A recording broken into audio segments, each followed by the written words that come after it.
Radio Fidélité, il est 8 heures.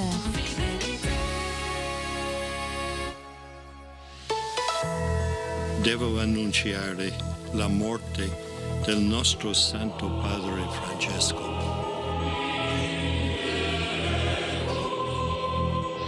Annuncio vobis gaudium magnum. Habemus Papa. En direct de Rome et jusqu'à 9h, matinale spéciale préparation du conclave. Clara Bert, Simon Marty. Bonjour à tous et bienvenue si vous venez nous rejoindre à l'écoute de Radio Fidélité. En ce mardi matin, ce mardi 6 mai, c'est en effet à Rome, à 2 pas du Vatican, que nous avons posé nos valises ce matin. Bonjour Clara Bert. Bonjour Simon. Et nous sommes accompagnés autour de la table par Charles de Volbock qui signe la réalisation de cette émission. Alors, vous l'avez compris, la place Saint-Pierre est en train de s'éveiller sous un ciel bleu entrecoupé de nuages. On distingue le ciel bleu ici et là. Les 133 cardinaux électeurs qui sont donc tous arrivés à Rome et leurs préparatifs s'accélèrent maintenant. Aujourd'hui, c'est la dernière congrégation générale avant que les cardinaux ne prêtent serment et s'installent à la résidence Sainte-Marthe. Demain, ça sera la messe solennelle Pro Religiando Romano Pontifice qu'on vous fera vivre en direct sur Radio Fidélité. Autant vous le dire, l'effervescence est palpable. Les techniciens ont installé hier les rideaux rouges sur le balcon de la basilique, d'où le nouveau pape fera sa première apparition dans quelques jours. La fumée blanche pourrait surgir d'ici demain soir si j'étais très dramatique dans mon ton. Dans la pratique, on sait bien qu'il faudra attendre encore un petit peu plus. Alors, au programme de cette deuxième heure de Fidélité Matin, dans moins de 10 minutes, Nathalie Saraco, réalisatrice très investie dans la foi, nous partagera son regard de catholique engagé sur l'attente d'un nouveau souverain pontife. Et puis à 8h22, Christophe Héninck, journaliste à la Croix, auteur de plusieurs ouvrages sur les papes, sera notre invité. 8h30, forcément, on ira quasiment à quelques centaines de mètres du studio que nous avons installé à Rome, au Vatican, pour suivre le journal de Radio Vatican, sans oublier nos évangiles, l'information qui arrive dans quelques instants avec Clara Bert, et puis les prévisions météo. Voilà pour le programme qui vous attend aujourd'hui. 8h02 et je vous propose que l'on regarde tout de suite les titres qui vont faire l'actualité aujourd'hui. L'Allemagne se protège contre l'ouragan Trump. Le chancelier Friedrich Merz qui doit se réinventer sous la menace d'une forte progression de l'extrême droite. En France, le mystère demeure autour du décès de la joggeuse disparue dans la Vienne. Son corps a été retrouvé sans vie ce week-end. Et puis, une étude surprenante. Le réchauffement climatique ferait fondre la qualité de nos fromages. C'est à découvrir dans quelques instants. Et Clara Bert, on commence tout de suite avec le chancelier allemand qui prend donc les rênes de l'Allemagne face à l'ouragan Trump. Et oui, le conservateur Friedrich Merz prend ce mardi les commandes d'un pays secoué politiquement et économiquement. Il succède à Olaf Scholz et devra affronter une extrême droite en plein essor et un allié américain devenu plus imprévisible que jamais. Le nouveau chancelier qui affirme que l'Allemagne est de nouveau sur les rails souhaite opérer une rupture claire avec la politique de son prédécesseur. Il est attendu dans la journée à Paris pour rencontrer le président français et tenter de relancer le moteur franco-allemand. De l'autre côté de l'Atlantique, l'ouragan Trump n'est pas prêt de s'arrêter et Donald Trump souffle toujours plus fort. De retour à la Maison-Blanche, le président multiplie les mesures choc. L'administration prévoit de verser jusqu'à $1000 à certains migrants sans papier pour qu'ils quittent volontairement le territoire. Une politique au nom du pragmatisme budgétaire selon le ministère de la Sécurité intérieure. Par ailleurs, des droits de douane de 100% sur les films diffusés aux États-Unis mais produits à l'étranger sont en discussion et la prison d'Alcatraz, mythique et fermée depuis des décennies, pourrait bien se voir réouvrir. En France, Clara, une découverte tragique. Le corps sans vie d'Agathe Hillary, une joggeuse de 28 ans disparue depuis le 10 avril, a été retrouvée ce week-end dans un sous-bois de la Vienne, à 10 km de chez elle. Cette adepte de sport était partie courir comme à son habitude et partageait ses trajets et performances sur une application. L'autopsie n'a pas permis à ce stade de déterminer les causes du décès. L'enquête se poursuit alors que cette disparition avait bouleversé les habitants de la Vivonne et au-delà. Justice à présent, et c'est pour un ours tué. Le verdict est attendu aujourd'hui à Foix. 16 chasseurs sont jugés pour une battue illégale qui a mené à la mort d'une ours, espèce protégée en 2021. Le procureur a requis 4 mois de prison avec sursis contre le chasseur ayant tiré, blessé lui-même par l'animal. Il risque aussi une interdiction de port d'armes, 2 ans de suspension du permis de chasse et 1 800 € d'amende à son encontre. Pour rappel, l'ours est une espèce protégée en France depuis 1981. Et puis, le fromage a-t-il encore du goût, Clara ? Une étude française alerte, le réchauffement climatique altère la qualité de nos fromages. Moins d'herbe, plus de maïs ou de foin dans l'alimentation des vaches et c'est tout un patrimoine qui s'affadit. Selon l'INRAE, les fromages sont moins jaunes, moins fondants et perdent en arôme. Une mauvaise nouvelle pour les amateurs de fromage. L'herbe fraîche reste essentielle à la richesse gustative, mais se fait de plus en plus rare dans les prairies françaises, frappées par la sécheresse. C'était le journal de Clara Bert. Il est 8h, quasiment passé de 6 minutes. Nous allons à présent jeter un œil sur les conditions météo alors qu'un joli soleil est en train d'éclairer. Ça y est, le studio de Radio Fidélité à Rome, eh bien le soleil est peut-être en train doucement de briller. Chez vous, en Loire-Atlantique, c'est un petit peu plus chargé en nuages si vous êtes notamment au nord de la Loire, en allant de Sainte-Anne-sur-Brive en passant par Blain, en remontant vers Châteaubriand. Le ciel est un petit peu plus dégagé sur la côte à Saint-Nazaire ou à Pornic ainsi que sur la métropole nantaise. Il y aura quand même quelques petits nuages qui vont fleurir dans le ciel dans le courant de cette matinée et le thermomètre affiche une minimale ce matin de 6 degrés pour les habitants d'Aigrefeuille-sur-Maine, comptez 7 en allant de Nantes, en passant par Bourgneuf, la Bernerie, Pornic ou encore Joué-sur-Erdre. Il fait 8 à Châteaubriand, du côté de Guémené ou encore de Sainte-Anne-sur-Brive. La maximale ce matin 9 pour Guérande et le Croisic. Dans le courant de l'après-midi, l'évolution au ciel toujours plus chargé, notamment sur le nord du département ou encore sur la métropole nantaise. Ça sera un petit peu plus variable si vous êtes à proximité de la Vendée. Le thermomètre affichera quant à lui une valeur minimale de 16 degrés au meilleur de la journée, notamment au nord de la Loire, comptez plutôt 17 sur la métropole nantaise et au sud. Dans la soirée, enfin, le soleil régnera sans partage avec un thermomètre de 13 degrés au nord, 15 pour la métropole nantaise. La nuit prochaine, un ciel dégagé et 7 degrés en perspective. Voilà pour la météo du jour. Matinale spéciale, préparation du conclave. Et dans quelques instants, nous serons en compagnie de Nathalie Saraco. Elle viendra nous livrer son témoignage, comment elle, la chrétienne engagée, voit ce temps, cette période d'entre-deux papes, comment elle attend un petit peu l'arrivée du pape. On en parlera dans quelques instants avec elle, mais juste avant cela, je vais vous inviter à prendre peut-être un temps de recueillement et qu'on pourra tout particulièrement avoir pour les cardinaux ce matin. C'est notre évangile du jour. Voici le chapitre 6 de l'évangile selon saint Jean, avec les versets 30 à 35. Évangile de Jésus-Christ selon saint Jean. Après la multiplication des pains, la foule dit à Jésus : « Quel signe vas-tu accomplir pour que nous puissions le voir et te croire ? Quelle œuvre vas-tu faire ? Au désert, nos pères ont mangé la manne. Comme dit l'Écriture, il leur a donné à manger le pain venu du ciel. » Jésus leur répondit : « Amen, amen, je vous le dis, ce n'est pas Moïse qui vous a donné le pain venu du ciel, c'est mon Père qui vous donne le vrai pain venu du ciel. Le pain de Dieu, c'est celui qui descend du ciel et qui donne la vie au monde. » Ils lui dirent alors : « Seigneur, donne-nous de ce pain-là toujours. » Jésus leur répondit : « Moi, je suis le pain de la vie. Celui qui vient à moi n'aura plus jamais faim. Celui qui croit en moi n'aura plus jamais soif. » La question hier portait sur notre quête de Jésus, confort spirituel ou engagement de nous-mêmes, suite du Christ jusqu'en sa passion. Jésus sait mettre le doigt sur nos ambiguïtés. En voici une autre. Elle tient à la question des œuvres. Que devons-nous faire pour travailler aux œuvres de Dieu ? Demandaient les gens. Une belle question que tout pasteur aimerait entendre. La réponse de Jésus : travailler aux œuvres de Dieu, c'est croire en celui qu'il a envoyé. Nous entendons beaucoup parler des œuvres de miséricorde en cette année sainte. Faut-il se jeter à corps perdu dans les œuvres ? Ne seront-elles pas de l'activisme ? Commençons par contempler le Christ. Travailler aux œuvres de Dieu, c'est croire au Christ. De cette foi découlent les œuvres. Je crois en lui.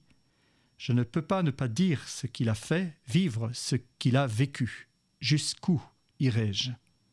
La suite du discours entendu aujourd'hui met en scène la multiplication des pains comme nouveau don de la manne. Jésus est la nourriture que Dieu donne gratuitement. Dans sa passion, sa mort et sa résurrection, le Christ accomplit ce que le signe de la manne dans le désert préfigurait, apaiser la faim. Mais que se passe-t-il en fait ? Les gens qui entourent Jésus sont, disons, un peu lourds. Nous ressembleraient-ils ? Ils viennent d'être rassasiés par ce pain en abondance, puisqu'il en reste. Et que demande-t-il à Jésus ? Juste après, donne-nous un signe à voir, que nous puissions te croire. Courageux, Jésus, qui rebondit sur la question plutôt que de les renvoyer à leur aveuglement. Bien des fois, dans les évangiles, on l'entendra dire à ses disciples « Vous n'avez rien compris. Vous ne comprenez pas encore ?» Il est de longue haleine le travail des pédagogues, des enseignants, parfois, face à leur public, face à leurs élèves. Combien de fois faut-il répéter pour que ça rentre ? Est-ce de l'ironie de la part de Saint Jean ? Les interlocuteurs de Jésus sont pris pour des aveugles.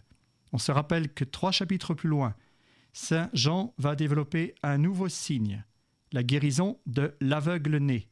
Tout est lié. Pour le moment, les interlocuteurs veulent un signe plus grand que la manne, leur référence à tous, puisque c'est la référence à Moïse. Ils sont aveugles, ils ne comprennent pas.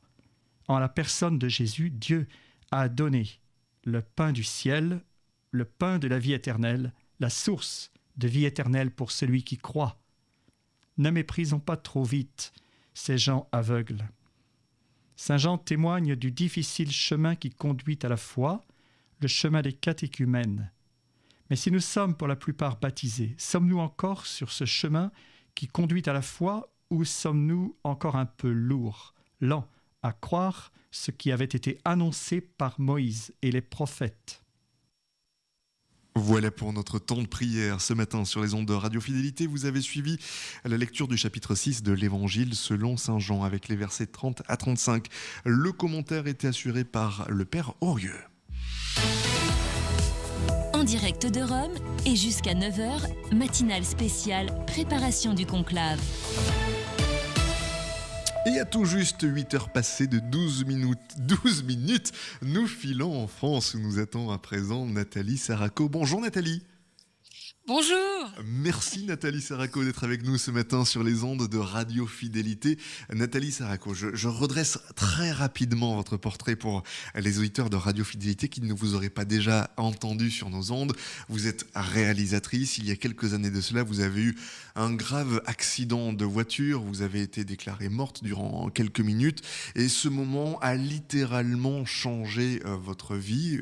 Vous avez vu durant ces quelques minutes Jésus pleurant des larmes de sang, si ma mémoire est bonne, face au fond au désintérêt qui peut lui être porté par notre monde aujourd'hui. Nathalie Saraco, durant la période qu'on est en train de vivre, là où le pape François nous a quittés, on est en train d'attendre notre nouveau souverain pontife, est-ce que vous considérez que plus que jamais, on a besoin dans notre société, dans notre monde terriblement clivé, eh bien, de se tourner vers l'amour de Jésus ?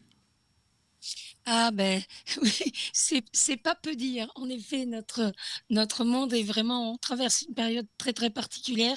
Et là, notamment, effectivement, c'est un chamboulement. C'est quand même quelque chose d'assez fort. Enfin, que juste maintenant, même si le pape François était âgé, c'est quand même spécial qui retourne au ciel, qu'il aille au ciel en cette période-là, qui est vraiment très chargée, où ça vient encore plus nourrir cette espèce d'incertitude et quelque part de fragilité mondiale, parce que le pape, qu'on soit chrétien ou pas, quand même, c'est pas n'importe qui. Donc oui, je pense qu'il faut redoubler de prière, mais de tout temps finalement, et à toute période de notre vie personnelle et de la vie du monde entier, il faut prier. Le Christ lui-même, Dieu fait homme, c'est quand même Dieu fait homme, d'accord, c'est pas n'importe qui. Eh bien, il se retirait tout le temps dans la montagne, dans le désert pour prier. Donc la prière est vraiment essentielle et la prière, c'est un peu le cordon ombilical avec Dieu. En fait, la prière nous recharge et nous ouvre à Dieu et nous recadre. Et une vraie prière, pour tous ceux qui n'ont pas vraiment la foi et qui nous écoutent, une vraie prière, c'est un cri du cœur. Question très bête, Nathalie Saraco, mais vous priez comment? C'est quoi, à vos yeux, justement, une vraie prière? Oh, une vraie prière, vous savez, c'est comme quand on est quand on a envie de s'isoler avec l'être aimé.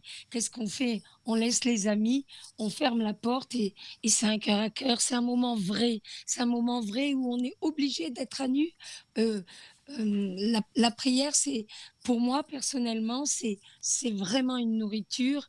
Et par exemple, quand je démarre la journée et que j'ai pas pu bien donner du temps à la prière, c'est vraiment un moment intime, un moment amoureux avec le Seigneur, où on écoute, où on s'abandonne à lui.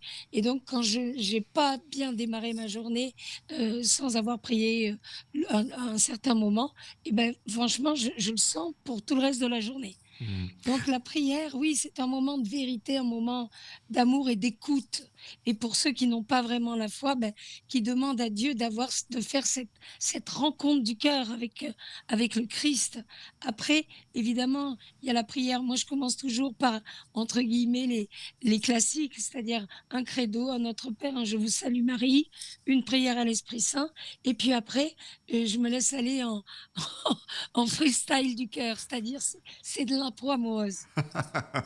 Justement, Nathalie Saraco, je pense potentiellement à ceux qui sont les nouveaux baptisés, c'est les catéchumènes, ceux qui vont faire leur communion là dans quelques jours, qui peuvent parfois se poser la question en disant mais est-ce que je serai à la hauteur, est-ce que j'ai les bonnes clés, est-ce que je saurai quoi dire.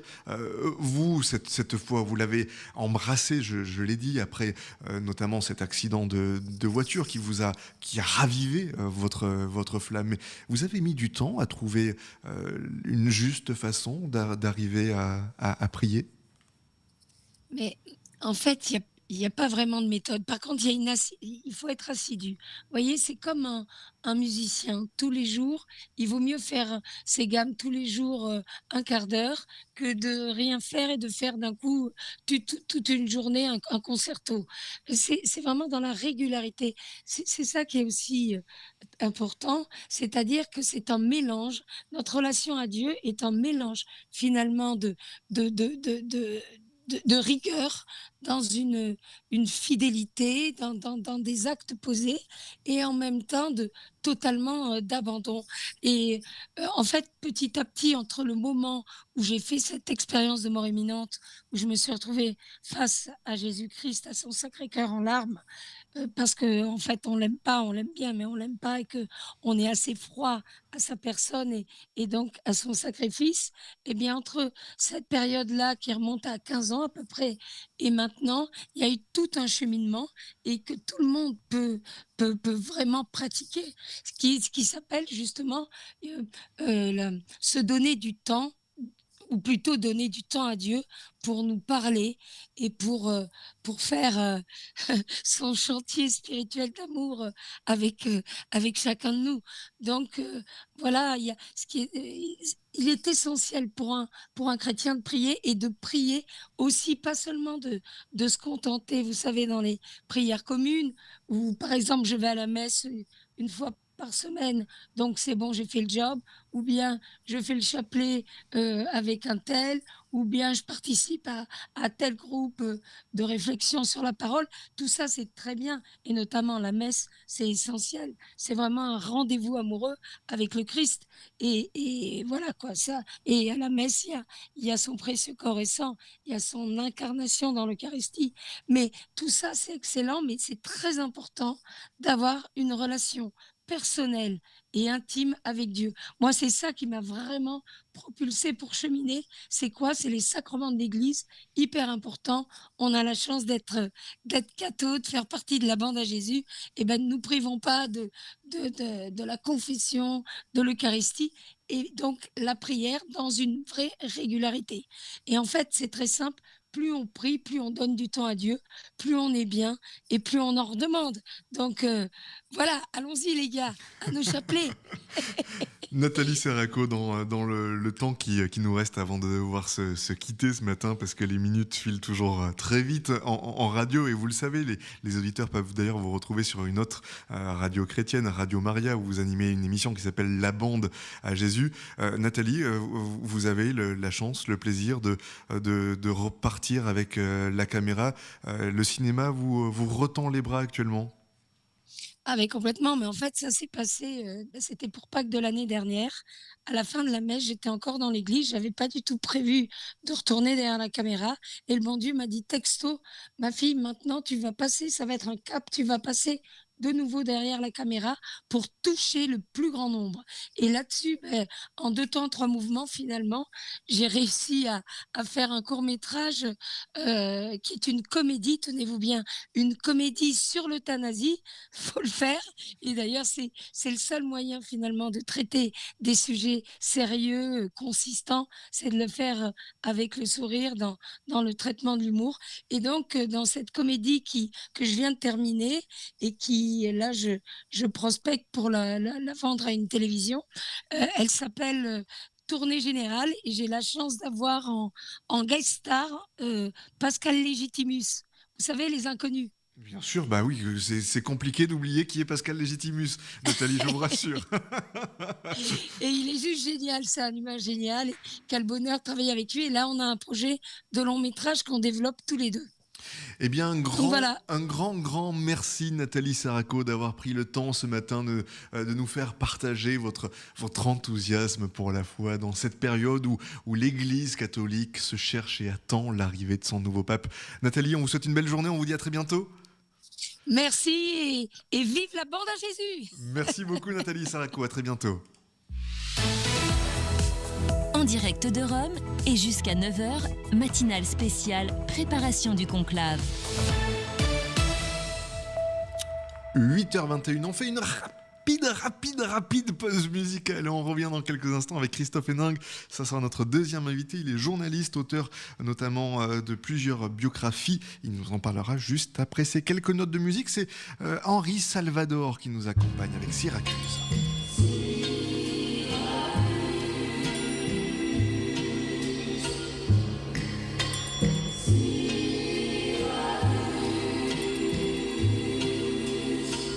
J'aimerais tant voir Syracuse,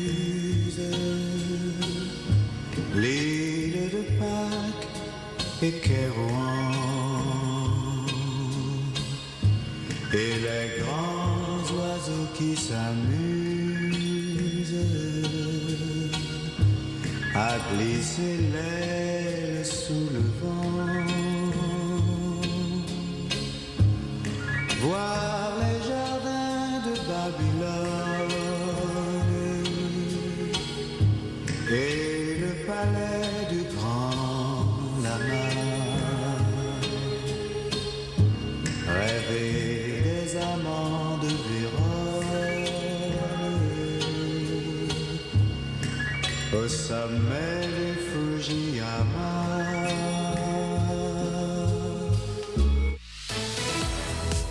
En direct de Rome et jusqu'à 9h, matinale spéciale préparation du conclave. 8h23 sur les ondes de Radio Fidélité, nous sommes à présent rejoints par Christophe Héningue. Bonjour Christophe. Oui, bonjour à tous. Journaliste à La Croix, auteur de plusieurs ouvrages, notamment sur différents papes. Christophe Héningue, comment est-ce que vous vivez cette période de sede vacante, cette attente du nouveau souverain pontife ? Écoutez, c'est un moment tout à fait particulier, effectivement, où on se rend compte à la fois que le Vatican est très bien organisé, donc que l'absence, qui peut être triste malgré tout, l'absence du pape, n'empêche pas, j'ai envie de dire, de l'Église de continuer son chemin. Et en même temps, ça montre aussi, on voit bien la mobilisation quasi mondiale autour de la succession du pape François. Ça montre aussi encore le rayonnement de cette Église à travers la figure de son pape essentiellement d'ailleurs.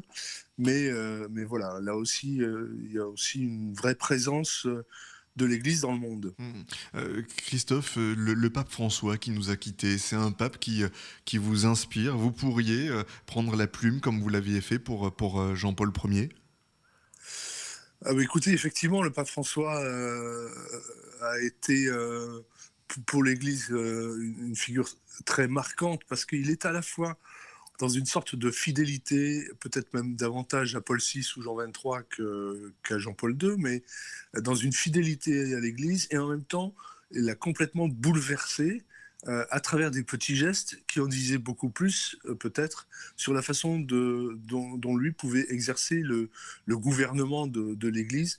On sait qu'on ne sait pas grand-chose de ce qui se dit dans les congrégations générales qui mobilisent les cardinaux actuellement, mais on sait que le terme prophétique a été plusieurs fois prononcé, et peut-être que le pape François avait ce côté un peu prophétique, par exemple sur l'écologie, en expliquant bien, ou les migrants, en expliquant bien que ça concerne l'Église, alors que pour d'autres, le flux migratoire, c'est une question politique, l'écologie, c'est une question de société.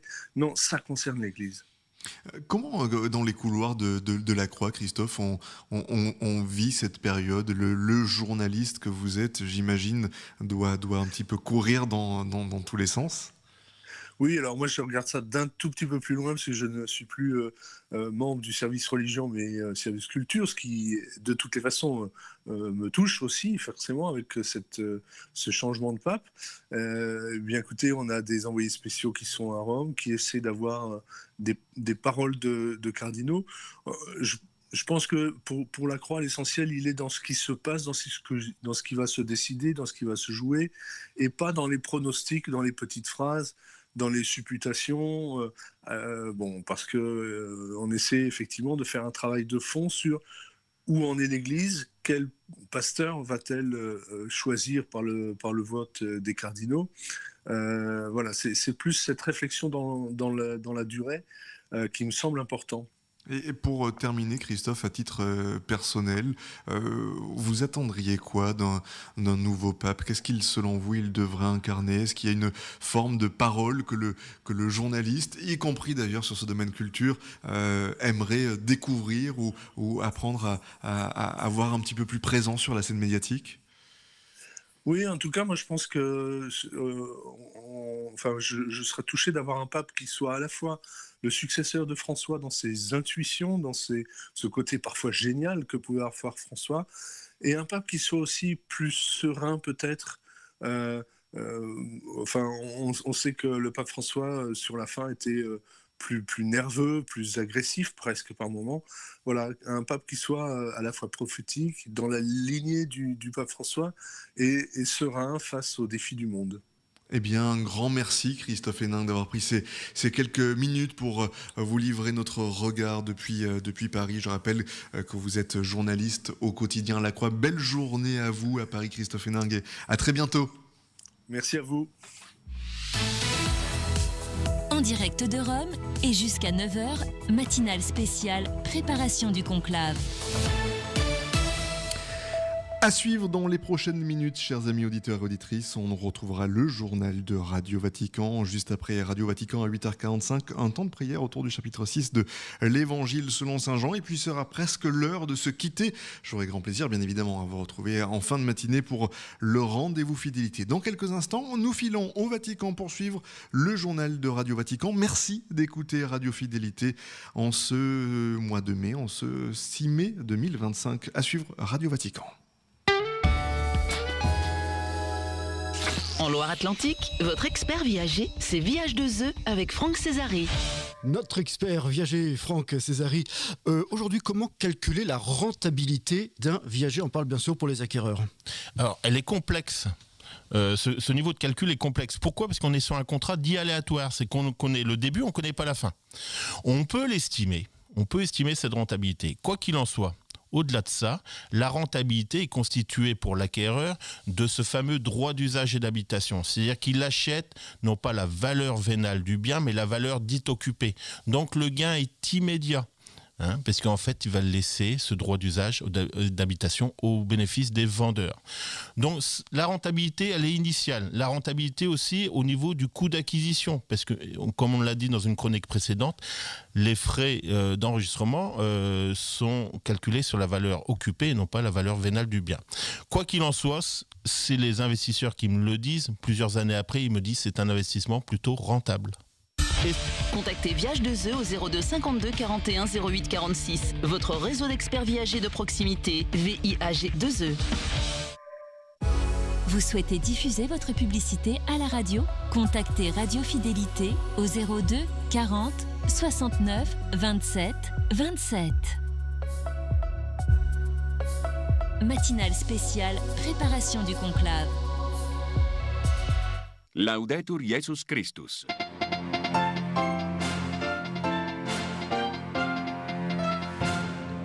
Le profil du prochain pape se dessine à Rome alors que 2 congrégations générales des cardinaux se sont tenues hier. Les réflexions fait émerger la figure d'un pape pasteur. Nous y revenons juste après ces titres. Témoignage dans ce journal d'un patriarche d'Orient qui sera présent au conclave, le cardinal Sako, patriarche de Bagdad des Chaldéens.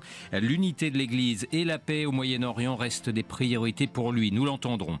Dans ce journal également, reportage à suivre dans un lieu important qui vit à 1000 à l'heure ces derniers jours au Vatican, l'imprimerie. C'est là que tous les documents officiels comme les bulletins de vote des cardinaux sont imprimés. Et puis dans notre dossier, gros plan ce matin sur l'histoire des conclaves. Comment ont-ils évolué au fil des siècles entre codification et influence politique? Nous en parlons avec notre invité, le père David Gilbert. Il est professeur extraordinaire d'histoire de l'Église à l'Institut catholique de Paris. Radio Vatican, le journal, Olivier Bonnel. Bonjour, nous sommes le mardi 6 mai et demain, 133 cardinaux électeurs entreront donc en conclave dans la chapelle Sixtine afin d'élire le 267e pape de l'histoire. Les membres du Sacré Collège qui se réunissent ce matin à 9h pour ce qui devrait être la 12e et dernière congrégation générale. Hier, les cardinaux ont tenu 2 sessions dans la salle du synode au Vatican. Bonjour Delphine Allaire. Bonjour Olivier. Ces réunions d'hier ont permis, Delphine, d'esquisser la figure du prochain souverain pontife, un pape pasteur. Absolument, cela paraît évident, mais nulle facilité pour atteindre un consensus au sein d'un collège cardinaliste représentant un aussi grand nombre d'origines et de peuples. Depuis mardi 22 avril, lendemain du rappel à Dieu de François et date de la première congrégation générale en présence alors d'une 60aine de cardinaux, tous ont rejoint Rome au fil de ces 2 semaines pour commencer à élire demain le 266e successeur de Pierre. 2 semaines de réunion pour faire connaissance, se rencontrer, dialoguer, à celle qui s'est rajoutée ce lundi après-midi en présence de 170 cardinaux, l'espérance à point d'un pape inscrit dans une perspective de dialogue et de construction de relations avec les différents mondes religieux et culturels, d'une figure pastorale.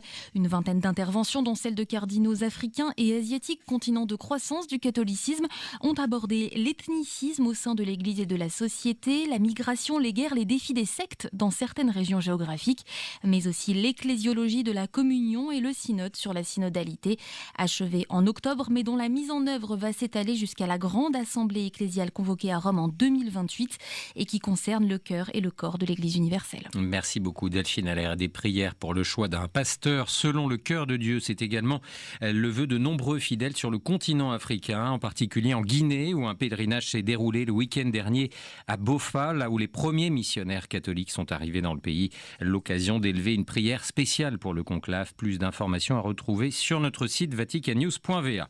Parmi les cardinaux électeurs qui entreront demain dans la chapelle Sixtine figure un représentant des églises orientales, le cardinal irakien Louis-Raphaël Sako, le patriarche de Bagdad des Chaldéens. Il nous explique comment il a vécu ces congrégations générales de l'intérieur et surtout quelles sont ses aspirations. On l'écoute. Les 2 jours étaient très riches. Il y a une atmosphère paisible, pas de tension. Puis, nous sommes tous membres de cette Église et c'est une responsabilité très lourde sur chacun de nous de choisir celui qui est le meilleur. Le pape est pour toute l'Église et je crois qu'il doit garder l'unité de l'Église et la foi, l'intégrité de la foi catholique. Et faire même l'unité avec les autres églises et penser au dialogue avec les musulmans, parce que nous vivons parmi les musulmans. Si donc il n'y a pas de dialogue, l'Orient sera vidé des chrétiens. Le cardinal Sacco, patriarche chaldéen de Bagdad, interrogé par Jean-Charles Puzolu. Sachez qu'un autre patriarche oriental fait partie du collège des électeurs. Il s'agit du cardinal Baselius Clémis, le primat de l'église Syro-Malankar en Inde. Hier après-midi s'est tenue la cérémonie de prestation de serment des personnes qui assureront le bon fonctionnement du conclave et qui serviront les cardinaux électeurs, cuisiniers, gardiens, commandants de la garde suisse, médecins ou prêtres confesseurs. Un serment tenu devant le cardinal Kamerlingh dans la chapelle Pauline du palais apostolique. C'est de cette chapelle que les cardinaux se rendront en procession dans la chapelle Sixtine demain après-midi. La plupart des personnes concernées, une centaine, sont des employés de la maison Sainte-Marthe. Cet édifice situé à une cinquantaine seulement de mètres de la basilique Saint-Pierre où seront logés les cardinaux électeurs dès ce soir. Petit tour du propriétaire avec Xavier Sartre. C'est par tirage au sort samedi dernier effectué par le Kamerlingh que les cardinaux électeurs se sont vus attribuer une des 129 chambres ou suites de cette résidence hôtelière à l'allure austère, inaugurée en 1996 par Jean-Paul II. Le pape polonais voulait une structure qui puisse accueillir dignement les cardinaux lors des futurs conclaves.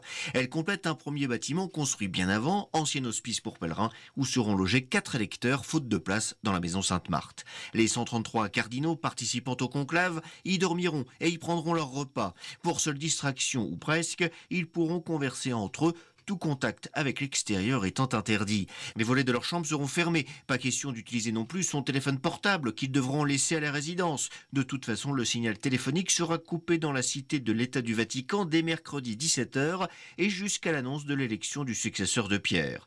Lors de leur déplacement vers la chapelle Sixtine, là non plus, pas de possibilité pour les cardinaux de croiser quelqu'un autre que leur père. Idem sur le chemin du retour à la maison Sainte-Marthe, devenu, de fait, de par la volonté de François, un nouveau palais apostolique puisque le défunt pape avait décidé d'y vivre et d'en faire son lieu de travail principal. Rien ne dit toutefois que le prochain souverain pontife choisisse d'y résider. S'il décidait de revenir dans le palais historique, Sainte-Marthe retrouverait entièrement alors sa vocation première, celle d'hôtel pour les visiteurs du pape. Xavier Sartre, et la préparation d'un conclave, on l'a dit, nécessite de nombreuses petites mains. Tous s'activent pour permettre la tenue de cet événement unique dans les meilleures conditions possibles. Nous vous emmenons ce matin dans l'imprimerie du Vatican, la Tipografia Vaticana, qui travaille jour et nuit afin de réaliser les nombreux documents officiels pour permettre notamment la tenue du vote. C'est un reportage au plus près des rotatives signé Jean-Benoît Harel. Depuis quelques jours, le bruit des machines de la Tipografia Vaticana résonne sans arrêt dans les allées du Vatican, à quelques pas du palais apostolique. Cette institution se charge de l'impression des textes officiels du Vatican, mais aussi les livrets de messe ou les éditions de l'Osservatore Romano. Dans les grands halls de travail, la quarantaine de salariés se pressent entre les machines pour assurer les nombreuses commandes pour les messes et le conclave qui arrive, comme l'explique Guido Benfante, coordinateur de la Tipografia Vaticana. Nous avons beaucoup de travail pour permettre la tenue du conclave, les documents utiles pour que les cardinaux se connaissent et qu'ils puissent mener à bien leurs tâches pendant cette période. On a travaillé jour et nuit pendant plusieurs jours pour garantir notre service auprès du Saint-Siège et les nécessités du moment. Et nous avons organisé le personnel de telle sorte à faire un double roulement selon les besoins. Pour le conclave qui commence mercredi, la Tipografia a édité un annuaire avec toutes les biographies des cardinaux, les listes de dépouillement du conclave, mais s'attelle également à l'impression des petits bulletins de vote qui seront dans les mains des cardinaux et sur lesquels chacun écrira le nom de celui qu'il choisit comme futur souverain pontife.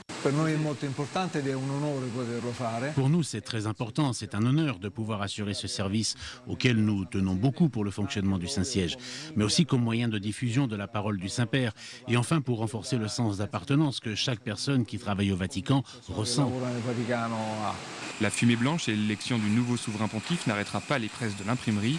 Les salariés devront en effet appliquer les nouvelles armoiries du pape sur tous les nouveaux écrits officiels et continuer les impressions des multiples documents au service de la voix du futur pape. Un reportage signé Jean-Benoît Harel, et le préconclave et toutes nos informations sont bien évidemment à retrouver sur notre site vaticannews.va.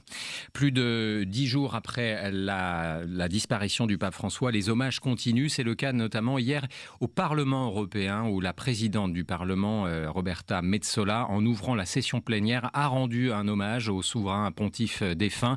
Elle qui était présente aux funérailles place Saint-Pierre le 26 avril dernier. Le pape François sera rappelé pour son leadership inspirateur, pour son autorité morale et sa gentillesse, a notamment dit Roberta Metsola.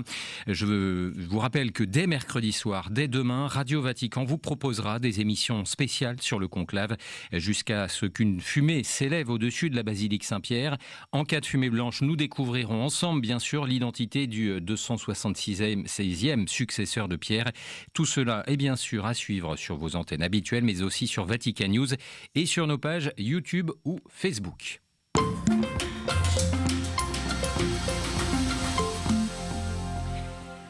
Ce mercredi s'ouvrira donc le conclave. Qui élira le 266e successeur de Pierre? Qui prendra la tête de l'Église catholique après François? Les 133 cardinaux électeurs se décideront dans les jours qui suivent. Ils seront enfermés dès demain après-midi dans cette mythique chapelle Sixtine, là où se déroule pour la 26e fois cette élection si particulière.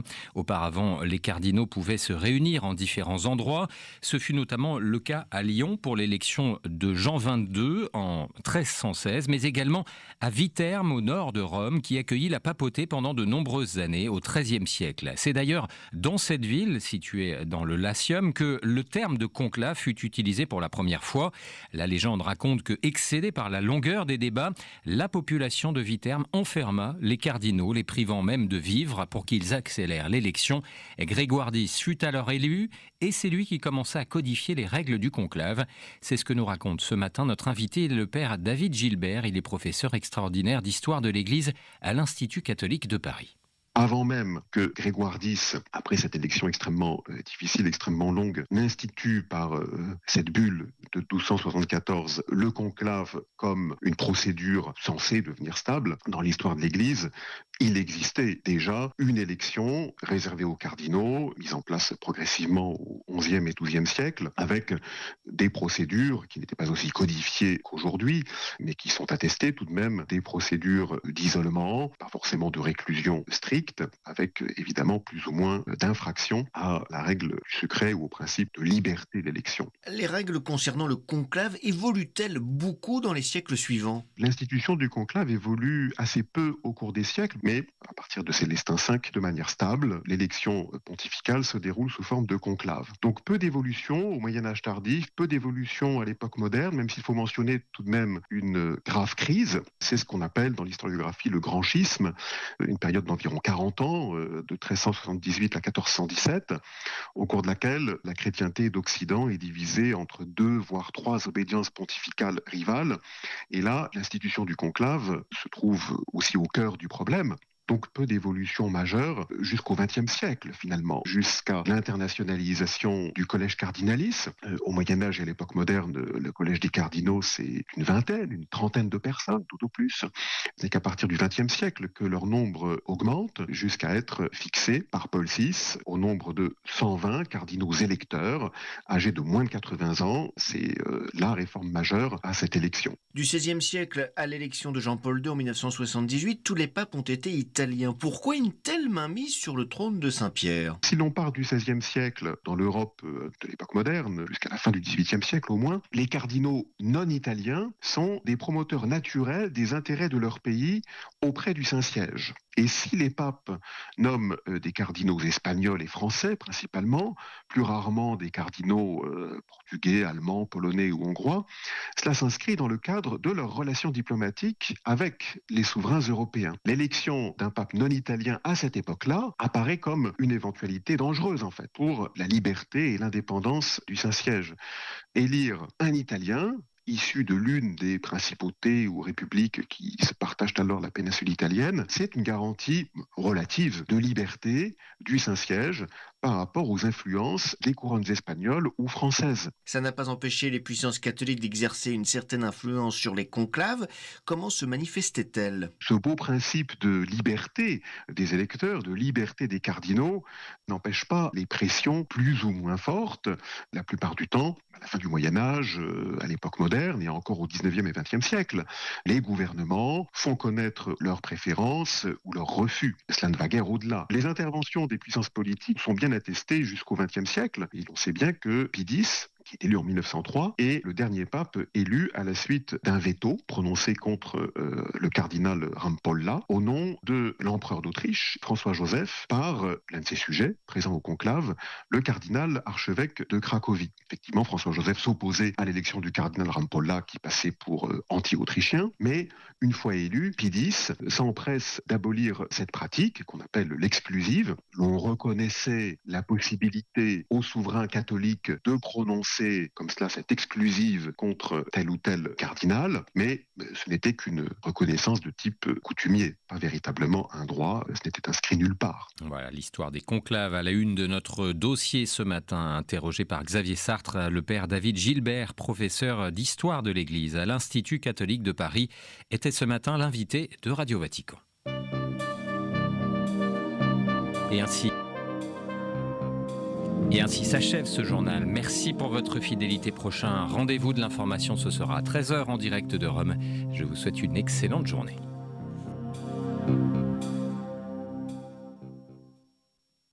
Vous êtes bien, c'est Fidélité Matin.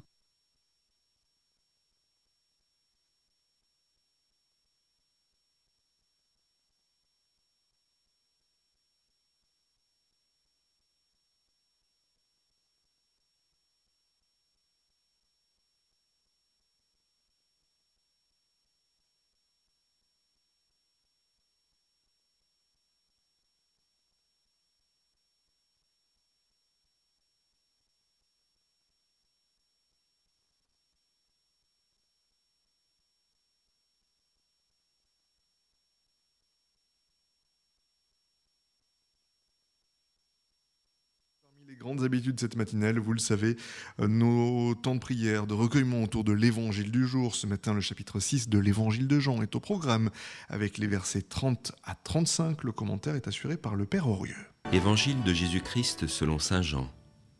Après la multiplication des pains, la foule dit à Jésus : « Quel signe vas-tu accomplir pour que nous puissions le voir et te croire ?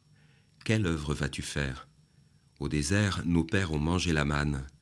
Comme dit l'Écriture, il leur a donné à manger le pain venu du ciel. » Jésus leur répondit : « Amen, amen, je vous le dis, ce n'est pas Moïse qui vous a donné le pain venu du ciel, c'est mon Père qui vous donne le vrai pain venu du ciel. Le pain de Dieu, c'est celui qui descend du ciel et qui donne la vie au monde. » Ils lui dirent alors : « Seigneur, donne-nous de ce pain-là toujours. » Jésus leur répondit : « Moi, je suis le pain de la vie. Celui qui vient à moi n'aura plus jamais faim. Celui qui croit en moi n'aura plus jamais soif. » La question hier portait sur notre quête de Jésus, confort spirituel ou engagement de nous-mêmes, suite du Christ jusqu'en sa passion. Jésus sait mettre le doigt sur nos ambiguïtés. En voici une autre. Elle tient à la question des œuvres. Que devons-nous faire pour travailler aux œuvres de Dieu ? Demandaient les gens. Une belle question que tout pasteur aimerait entendre. La réponse de Jésus : travailler aux œuvres de Dieu, c'est croire en celui qu'il a envoyé. Nous entendons beaucoup parler des œuvres de miséricorde en cette année sainte. Faut-il se jeter à corps perdu dans les œuvres ? Ne seront-elles pas de l'activisme ? Commençons par contempler le Christ. Travailler aux œuvres de Dieu, c'est croire au Christ. De cette foi découlent les œuvres. Je crois en lui. Je ne peux pas ne pas dire ce qu'il a fait, vivre ce qu'il a vécu. Jusqu'où irai-je ? La suite du discours entendu aujourd'hui met en scène la multiplication des pains comme nouveau don de la manne. Jésus est la nourriture que Dieu donne gratuitement. Dans sa passion, sa mort et sa résurrection, le Christ accomplit ce que le signe de la manne dans le désert préfigurait, apaiser la faim. Mais que se passe-t-il en fait? Les gens qui entourent Jésus sont, disons, un peu lourds. Nous ressembleraient-ils? Ils viennent d'être rassasiés par ce pain en abondance, puisqu'il en reste. Et que demande-t-il à Jésus? Juste après, donne-nous un signe à voir, que nous puissions te croire. Courageux, Jésus, qui rebondit sur la question plutôt que de les renvoyer à leur aveuglement. Bien des fois, dans les évangiles, on l'entendra dire à ses disciples « Vous n'avez rien compris. Vous ne comprenez pas encore ?» Il est de longue haleine le travail des pédagogues, des enseignants, parfois, face à leur public, face à leurs élèves. Combien de fois faut-il répéter pour que ça rentre? Est-ce de l'ironie de la part de Saint Jean? Les interlocuteurs de Jésus sont pris pour des aveugles. On se rappelle que 3 chapitres plus loin, Saint Jean va développer un nouveau signe, la guérison de l'aveugle-né. Tout est lié. Pour le moment, les interlocuteurs veulent un signe plus grand que la manne, leur référence à tous, puisque c'est la référence à Moïse. Ils sont aveugles, ils ne comprennent pas. En la personne de Jésus, Dieu a donné le pain du ciel, le pain de la vie éternelle, la source de vie éternelle pour celui qui croit. Ne méprisons pas trop vite ces gens aveugles. Saint Jean témoigne du difficile chemin qui conduit à la foi, le chemin des catéchumènes. Mais si nous sommes pour la plupart baptisés, sommes-nous encore sur ce chemin qui conduit à la foi ou sommes-nous encore un peu lourds, lents à croire ce qui avait été annoncé par Moïse et les prophètes?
Direct de Rome et jusqu'à 9h, matinale spéciale préparation du conclave.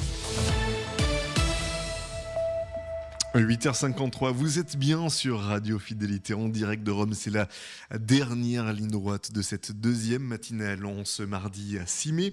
Comme tous les jours, je vous propose que l'on retrouve Morgane Poirier pour examiner un petit peu notre lexique de ce conclave à venir. Je vous rappelle, conclave qui s'ouvre demain ici à Rome, notamment forcément au Vatican. Alors Morgane Poirier va nous livrer les nouveaux mots à acquérir. Voici tout de suite son sujet. À l'occasion de cette semaine particulière à Rome où s'ouvrira le conclave le 7 mai prochain, je vous propose de lever le voile sur les mystères du vocabulaire papal.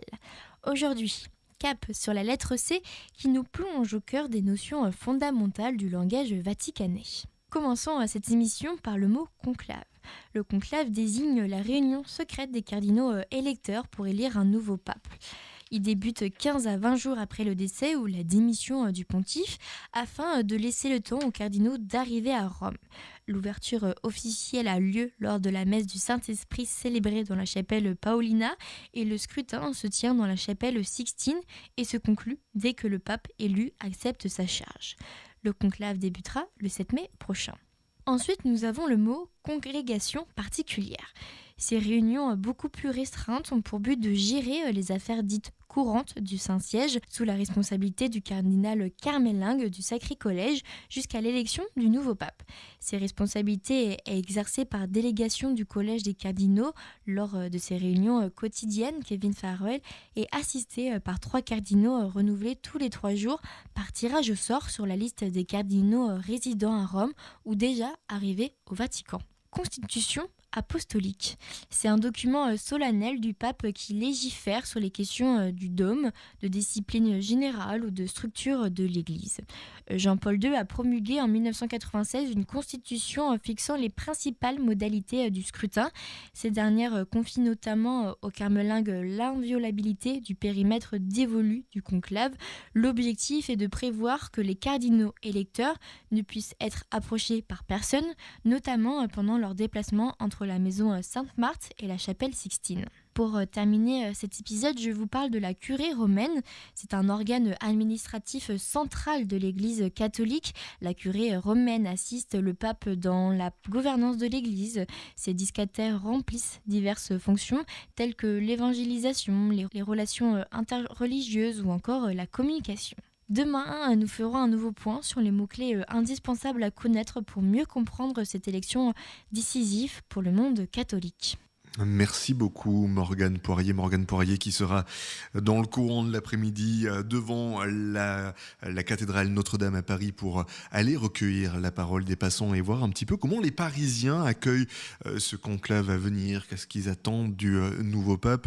Vous pourrez suivre les résultats de ce micro-trottoir dans notre journal du conclave. Ça sera ce soir à 19h sur les ondes de Radio Fidélité. Dans la minute 30 qu'il me reste, je vous invite à regarder un petit peu le programme qui sera au rendez-vous depuis Rome tout au long de la journée. Je vous retrouve avec grand plaisir dès 11h pour le rendez-vous fidélité. M'accompagneront dans ce rendez-vous fidélité Michel Coll. Je vous rappelle qu'il a publié récemment un livre qui vient d'ailleurs de sortir ce matin même en librairie sur le pape François.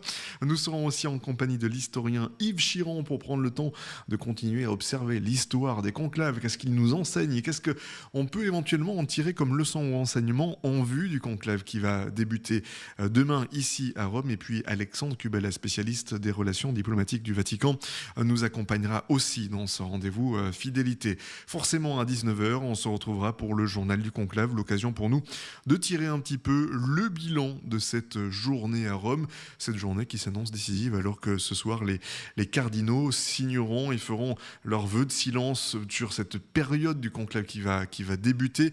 Je vous rappelle que demain, d'ailleurs, vous pourrez suivre à partir de 16h30 la messe d'entrée en conclave. Voilà pour ce qui vous attend en direct de Rome dans les prochaines heures sur les ondes de Radio Fidélité. Et dans les 20 secondes qui me restent, je vous invite, si vous appréciez nos programmes que l'on fait ici à Rome, à nous soutenir. Vous pouvez faire un don, notamment par chèque, à l'attention de Radio Fidélité, 6 rue Malherbe, 44 000 Nantes, ou se rendre sur notre site internet www.radio-fidélité.fr pour nous soutenir.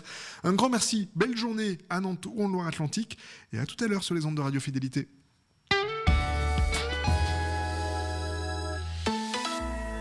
Chers auditeurs de Radio Fidélité, dans quelques jours, un nouveau chapitre de l'histoire de l'Église va s'écrire à Rome et nous voulons vous y amener. notre équipe sera au Vatican pour vous faire vivre minute par minute l'élection du successeur du pape François. Ce défi est immense et on ne peut le relever qu'avec vous. Pour financer cette opération exceptionnelle, nous avons besoin de votre soutien. 6 000 € sont nécessaires pour assurer notre présence et vous offrir une couverture unique de cet événement historique. Alors, chaque don compte. 30 € nous permettent de financer 1 heure de direct, 50 € financent un reportage exclusif au cœur du Vatican. Rendez-vous dès maintenant sur notre site internet radio-fidélité.fr, don en ligne, ou alors faites un chèque à l'adresse Radio Fidélité, 6 rue Malherbe, 44 000 Nantes. Ensemble, vivons ce moment d'histoire. Ensemble, soyons témoins de ce conclave historique. Radio Fidélité compte sur vous. Je compte sur vous. Merci. Une fenêtre Jeannot, c'est un cadre, comme celui d'un tableau. C'est un cadre de vie, le vôtre. Depuis plus de 50 ans, le réseau français de menuisiers créateurs Jeannot conçoit et pose des fenêtres et portes sur mesure pour vous aider à créer vos plus beaux cadres de vie. Jeannot, menuisier créateur. Changez votre cadre de vie sur jeannot.com. Élevez-vous vers un monde de spiritualité avec la librairie Siloé face à la cathédrale de Nantes. Pour les baptêmes, première communion, la librairie Siloé vous propose un vaste choix de livres, icônes et médailles religieuses. Véritable lieu d'échange et de transmission, la librairie religieuse Siloé vous accueille en plein centre-ville de Nantes, face à la cathédrale. Vous souhaitez diffuser votre publicité à la radio? Contactez Radio Fidélité au 02 40 69 27 27.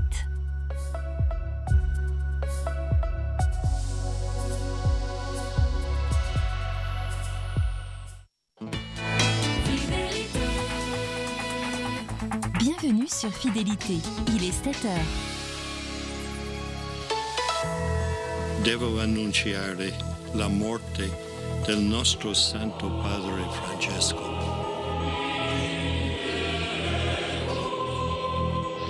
Annuncio vobis gaudium magnum. Habemus Papa. En direct de Rome et jusqu'à 9h, matinale spéciale préparation du conclave. Clara Bert, Simon Marty.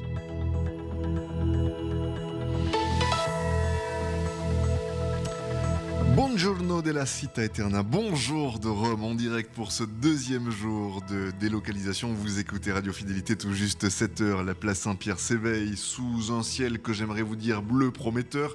Dans les faits, je distingue un bout de ciel bleu, mais c'est surtout beaucoup de grisaille ici à Rome qui nous accueille pour débuter cette journée autour de la table. Ce matin, Clara Bert m'accompagne. Bonjour Clara. Bonjour Simon. Et Charles de Volbock est comme tous les matins à la technique. Alors aujourd'hui, les 133 cardinaux électeurs sont tous arrivés à Rome et les préparatifs s'accélèrent. Dernière congrégation générale avant que les princes de l'église ne prêtent serment et s'installent à la résidence Sainte-Marthe.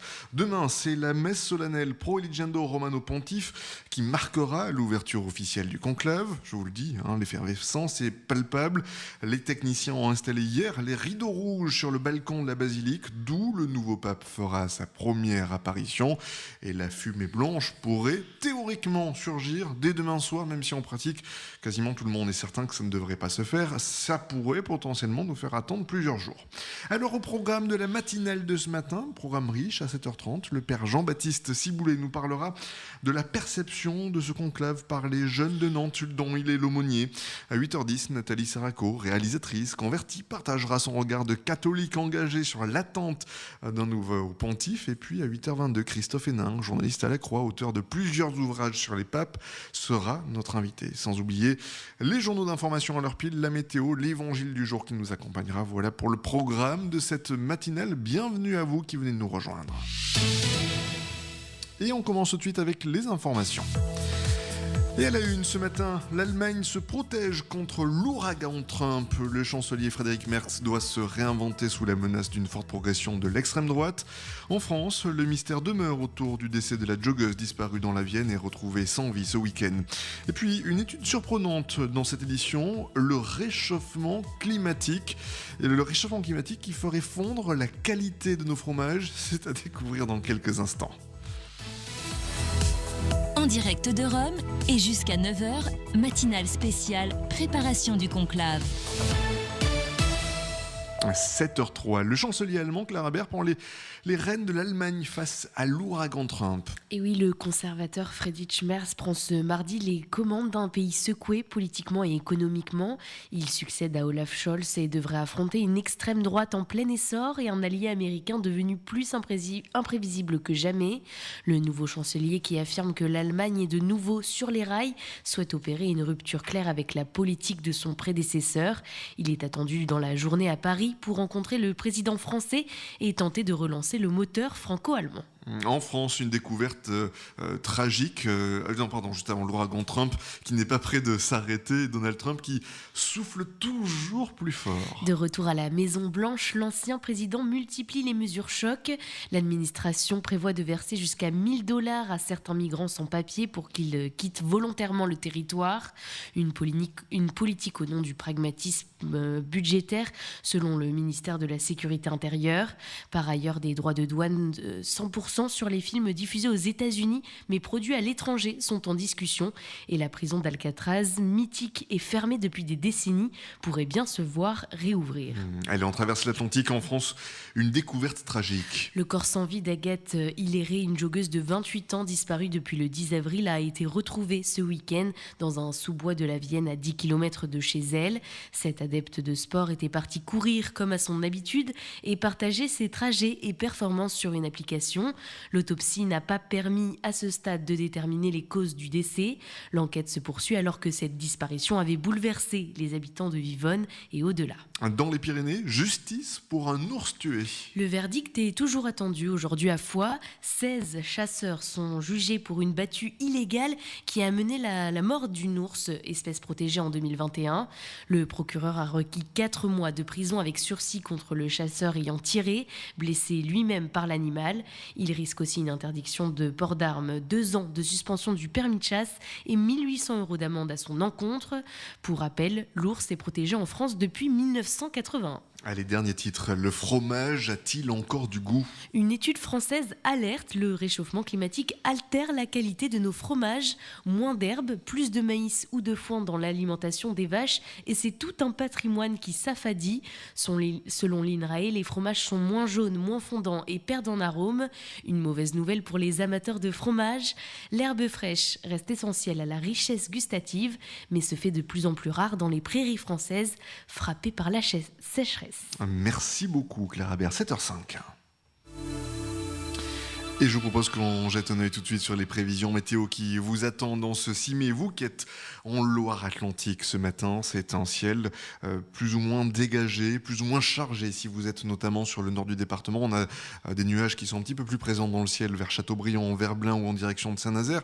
Alors qu'à Nantes, à Pornic ou encore du côté de Aigrefeuille-sur-Maine, le ciel est un petit peu plus dégagé ce matin. Le thermomètre affiche une valeur minimale de 6 degrés justement pour les habitants d'Aigrefeuille, comptez 7 en allant de Nantes, en montant vers Blain ou encore Joué-sur-Erdre.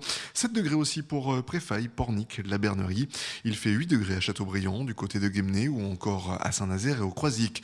Dans le courant de l'après-midi, l'évolution est bien toujours un ciel qui restera dans l'ensemble relativement chargé. Le thermomètre devrait monter à 15 degrés si vous êtes à Châteaubriand, comptez plutôt 16 en allant de Guémené, en passant par Blain ou encore au Croisic, à la Bolle ainsi qu'à Pornic.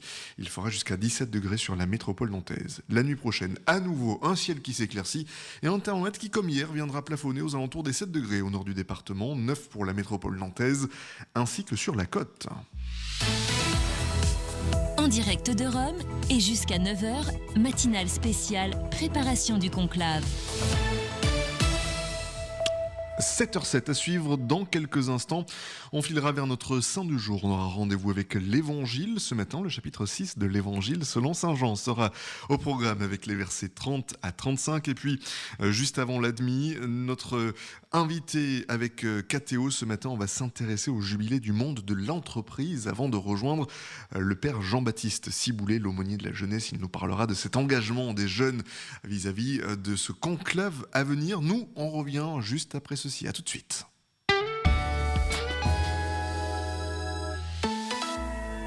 Chers auditeurs de Radio Fidélité, dans quelques jours, un nouveau chapitre de l'histoire de l'Église va s'écrire à Rome et nous voulons vous y amener. Notre équipe sera au Vatican pour vous faire vivre minute par minute l'élection du successeur du pape François. Ce défi est immense et on ne peut le relever qu'avec vous. Pour financer cette opération exceptionnelle, nous avons besoin de votre soutien.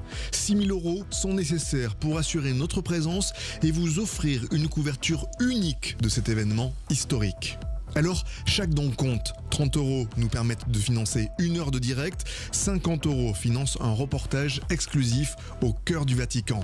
Rendez-vous dès maintenant sur notre site internet radio-fidélité.fr en ligne ou alors faites un chèque à l'adresse Radio Fidélité, 6 rue Malherbe, 44 000 Nantes.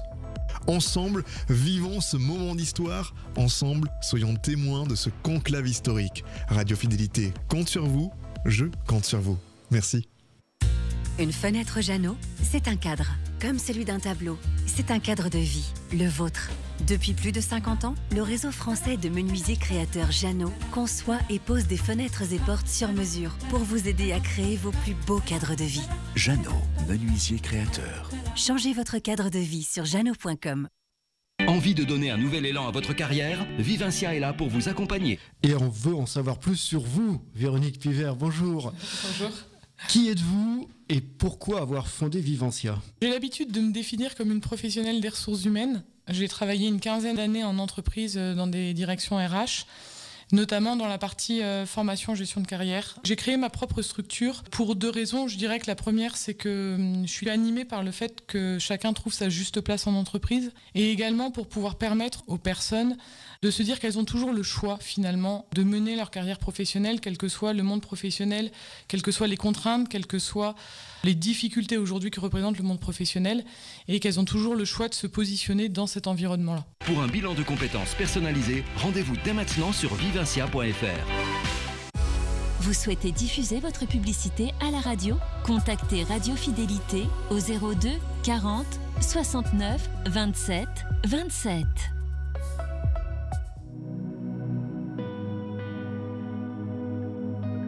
Soyons saints, en partenariat avec Magnificat. Nous souhaitons une très sainte fête aux Prudence ainsi qu'aux Lucius. La bienheureuse Anne-Rose Gatorno est une religieuse née à Gênes en 1831, issue d'une famille chrétienne de la haute bourgeoisie italienne. À 21 ans, elle part vivre à Marseille avec son époux, Geronimo Custo, qui souhaite y faire fortune dans le commerce. Mais ils ont de gros ennuis financiers et ils reviennent à Gênes où ils vivent dans un grand dénuement. Leur fille aînée, Carlotta, tombe malade et devient sourde et muette. Puis son mari décède de la tuberculose après 6 ans de mariage. Et leur 3e et dernier enfant meurt lui aussi peu après.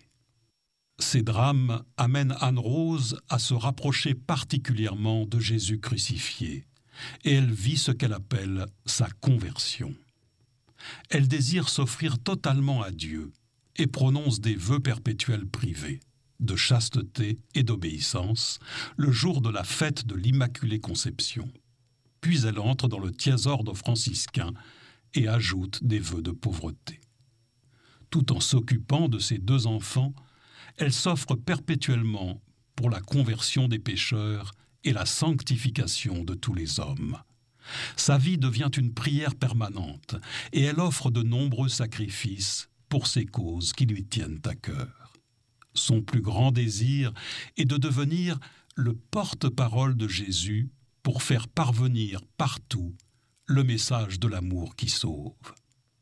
En 1862, elle reçoit les stigmates, spécialement ressentis les vendredis, qu'elle cache soigneusement.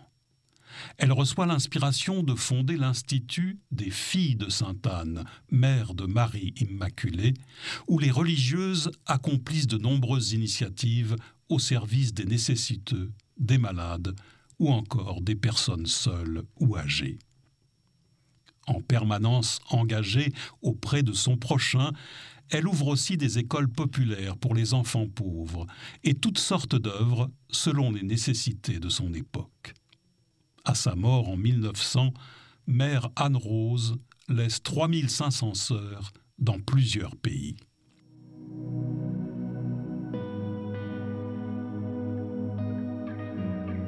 Mon Dieu, Que puis-je faire pour que le monde entier t'aime ? Écrit Anne-Rose Gatorno. À sa suite, offrons nos prières du jour pour le salut du monde et la conversion de tous les pécheurs.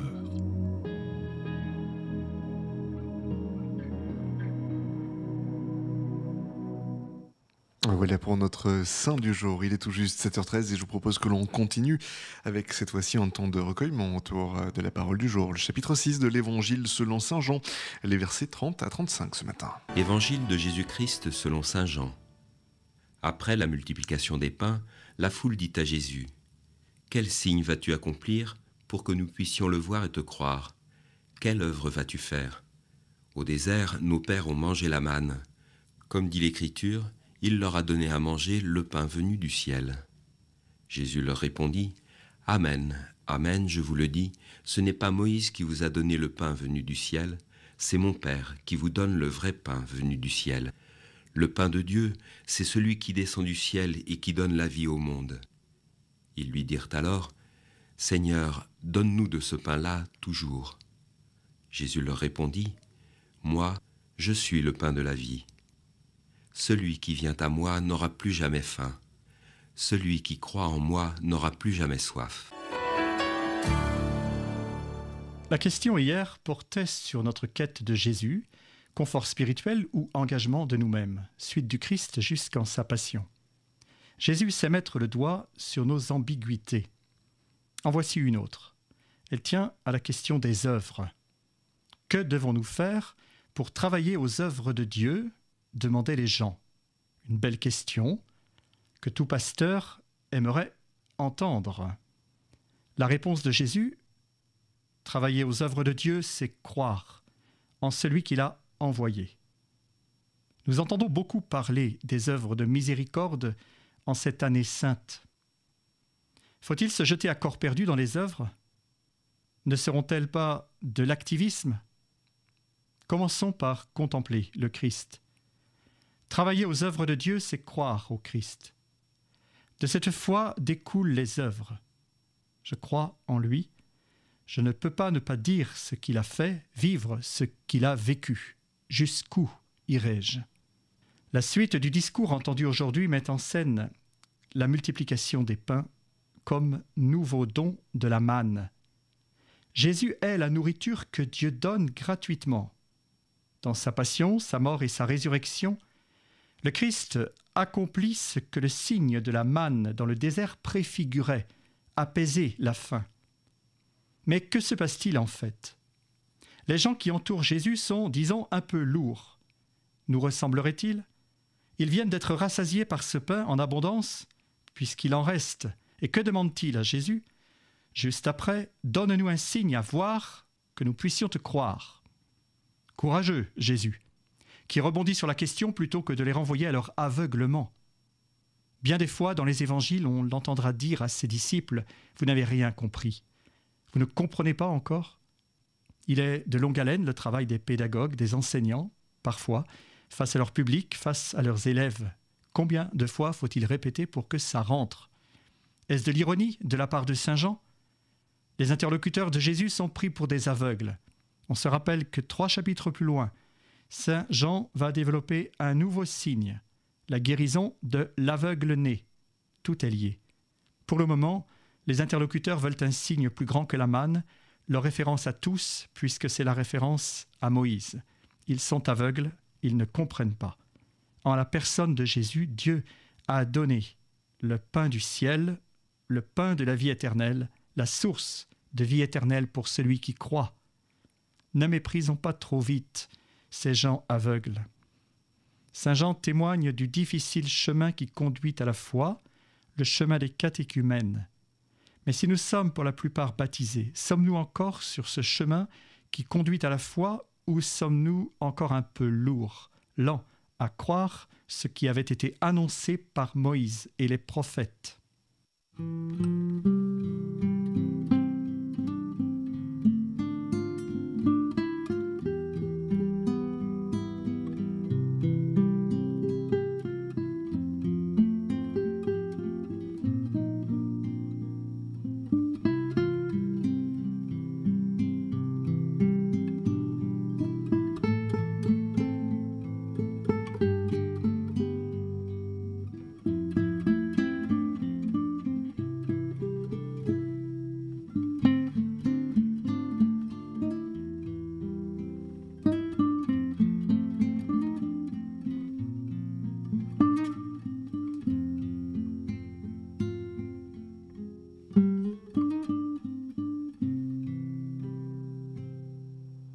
Voilà pour notre temps de prière de ce mardi 6 mai.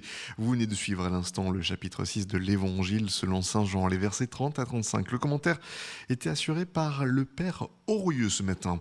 Dans quelques instants, nous serons en compagnie du Père Jean-Baptiste Ciboulet pour parler un petit peu de comment lui, aumônier des jeunes, voit ce conclave arriver, comment il sent un petit peu ces jeunes, dont il suit un petit peu la foi, l'accomplissement dans la foi vis-à-vis de cet événement. Nous qui sommes à Rome, on lui a posé la question, vous l'entendrez dans quelques instants, mais avant cela, nous allons rester ici à Rome où le calendrier des jubilés se poursuit avec notamment celui du monde de l'entreprise. Il avait lieu dimanche et hier. Alors comment se vit la foi chrétienne dans le milieu de l'entrepreneuriat ?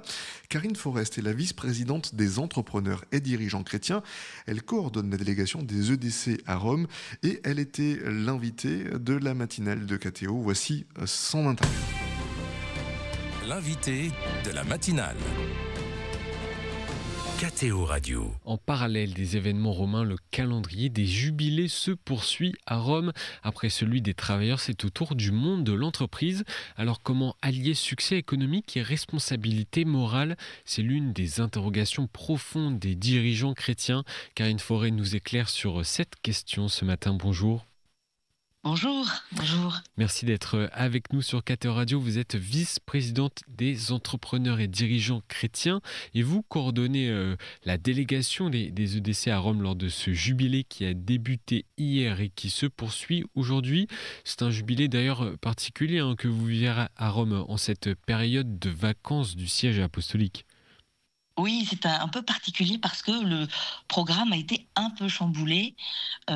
Parce qu'effectivement, sur la place Saint-Pierre, beaucoup de choses se passent. Dans Rome, beaucoup de choses se passent. Et donc, notre programme a été un petit peu changé. Mais c'est une joie d'être à Rome. Et nous passons les portes saintes aujourd'hui, ce matin. C'est un moment historique pour l'Église catholique. Karine Forêt, qu'est-ce que ça signifie d'être un dirigeant chrétien dans le monde très concurrentiel de l'entreprise aujourd'hui ? Dans le monde chrétien, dans le monde professionnel aujourd'hui, nous sommes, les entrepreneurs et dirigeants chrétiens essayent d'être différents. Nous vivons une période très complexe au plan humain, au plan économique.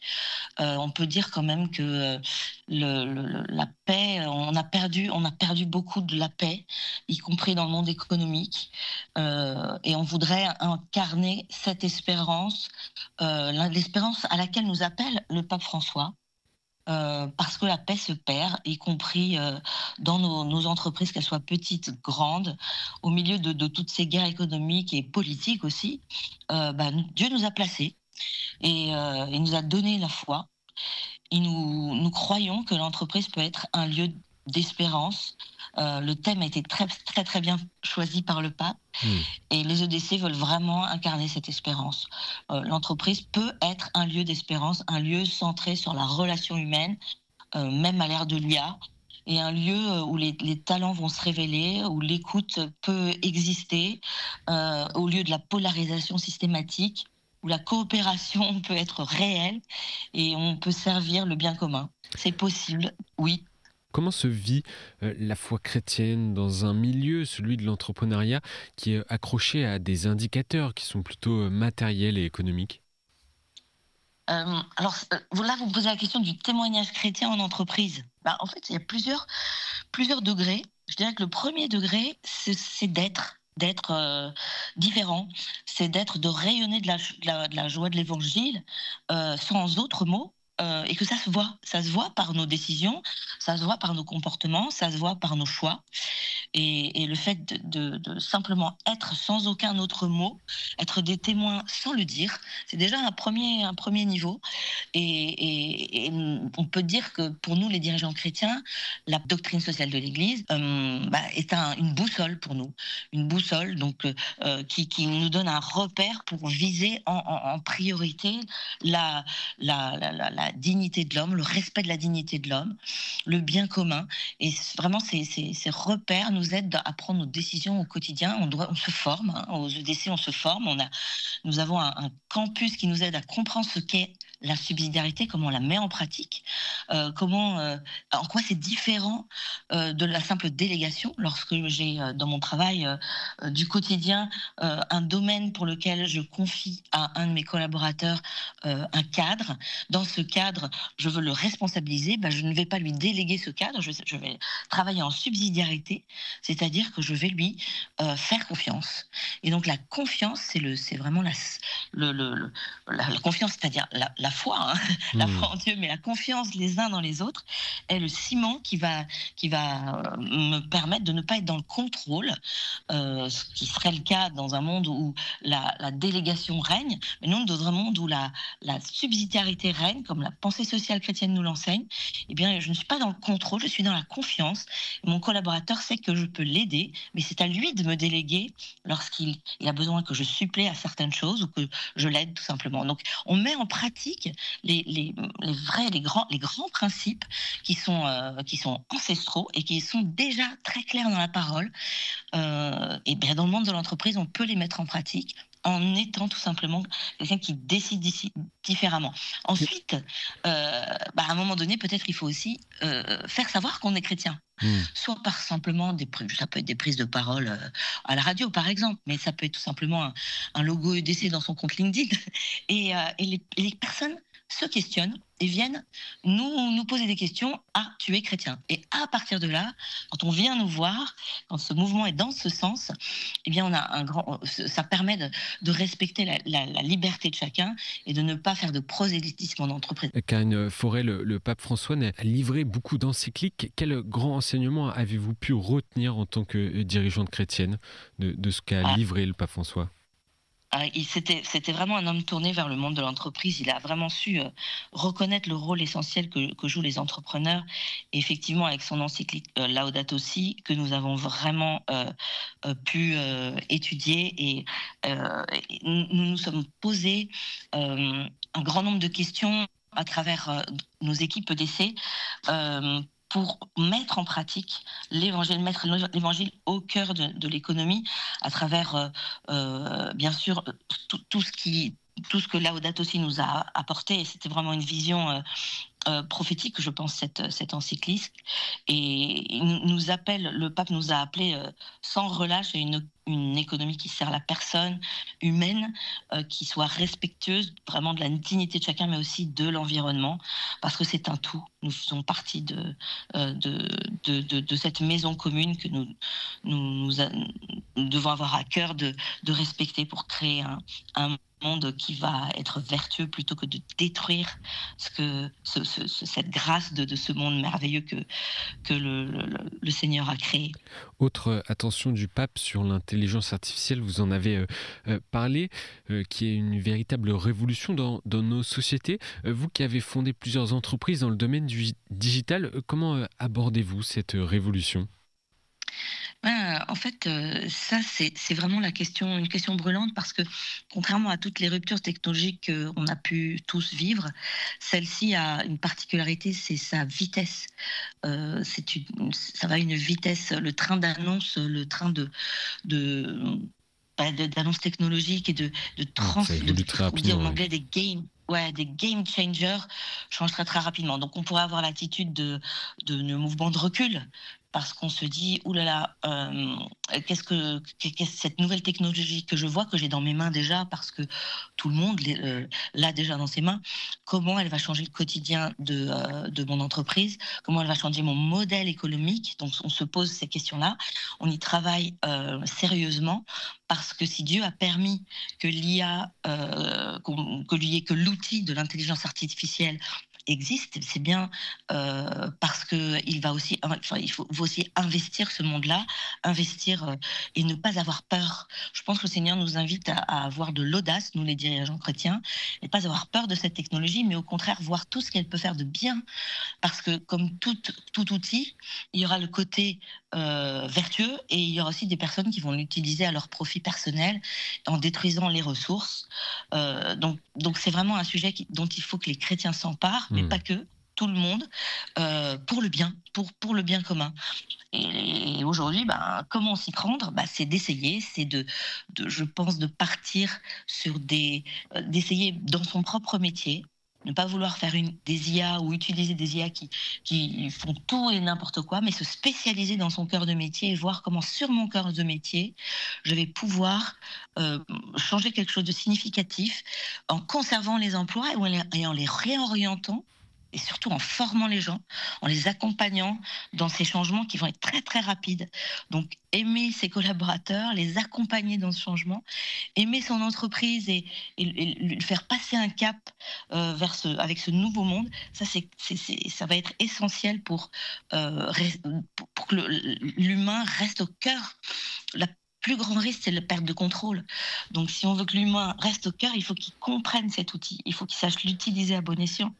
Et une question de conjoncture également, Karine Forêt, la santé des entreprises françaises demeure fragile. L'année 2024 a connu un nombre record de dépôts de bilan. À quoi peut-on s'attendre pour les années à venir ? On est vraiment dans une période de transition. Pour moi, on est à l'aube d'une nouvelle ère. Et on peut s'attendre déjà dans les années, déjà rien que dans les 2 années qui viennent, à des très très grands changements, et puis aussi à des difficultés humaines très très fortes. Nous on le voit dans cette jeune génération qui se questionne sur le sens du travail, qui n'a plus de repères. Donc il est très important de développer notre spiritualité. En fait, on appelle vraiment de nos voeux que l'Église, sur les enjeux économiques et mondiaux, puisse jouer un rôle, parce que l'économie vraiment maintenant est mondialisée. La politique reste principalement nationale quand même, hein. Mais l'Église, par sa structure universelle, doit jouer un rôle d'arbitre, de conscience, de boussole morale, et vraiment, les entreprises aujourd'hui, elles souffrent, hein, et le dirigeant souffre. Il est en phase d'injection contradictoire avec des outils qui pourraient permettre de licencier 10 personnes et en même temps avec des contraintes économiques très très fortes. Donc comment on va faire dans ces injonctions ? Il faut être créatif, audacieux, développer notre spiritualité, penser les grands équilibres et globalement, et ça va être compliqué entre le libre-échange, le bien commun, entre l'innovation technologique et la sauvegarde de l'humain. C'est important justement qu'on se rassemble, et les EDC aussi jouent ce rôle de réfléchir ensemble et d'avancer ensemble par la grâce de Dieu, avec l'Esprit Saint, pour traverser cette période qui va être vraiment compliquée. Et en quelques mots pour conclure, il nous reste quelques secondes, Karine Forêt, comment l'espérance dans ce contexte que vous nous donnez, qui n'est pas simple, qui est assez morose, comment l'espérance vous nourrit ? L'espérance nous donne la joie du quotidien. L'espérance, nous l'avons chevillée au corps, elle ne nous quitte pas. Elle est notre guide sûr. Nous sommes vraiment des témoins d'espérance, parce que si nous, les dirigeants chrétiens, nous n'avions pas cette espérance, je pense qu'il manquerait de la lumière dans notre monde compliqué. C'est à la fois une démarche communautaire que nous faisons, mais aussi une démarche personnelle. Moi, je suis protestante, et je me joins à mes frères catholiques pour ce jubilé, parce que justement nous partageons cette espérance, nous avons la même espérance. L'espérance, je confirme par ce jubilé que je peux suivre le Christ qui est la porte de mon salut, et cette démarche personnelle et communautaire, le pape nous y a invités dans la joie. Donc restons dans la joie de cette espérance, et nous savons que le Seigneur pourvoira, c'est clair. Merci beaucoup Karine Forêt pour ces mots. Je rappelle que vous êtes vice-présidente des entrepreneurs et dirigeants chrétiens. Vous êtes à Rome et vous allez d'ailleurs passer la porte sainte ce matin. Bon temps à vous. Oui. Merci beaucoup.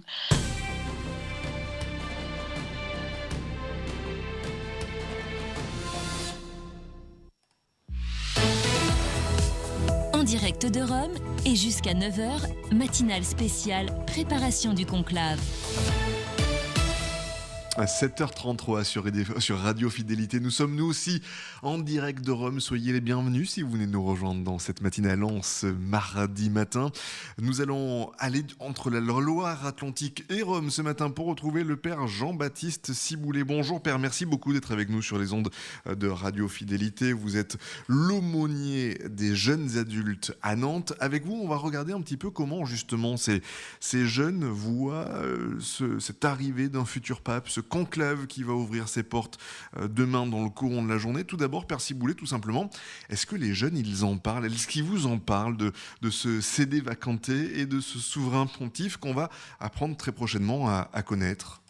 Eh bien, donc effectivement, moi je suis aumônier d'étudiants et je constate que c'est pas la préoccupation majeure chez les jeunes, mais au fond, c'est pas uniquement lié à cette question du conclave ou à un éventuel manque d'intérêt pour la vie de l'Église, c'est que je constate que ça, c'est dans la droite ligne de leur rapport à l'actualité tout au long de l'année. Ils suivent l'actualité de manière assez distante, ou en tout cas par les réseaux sociaux uniquement.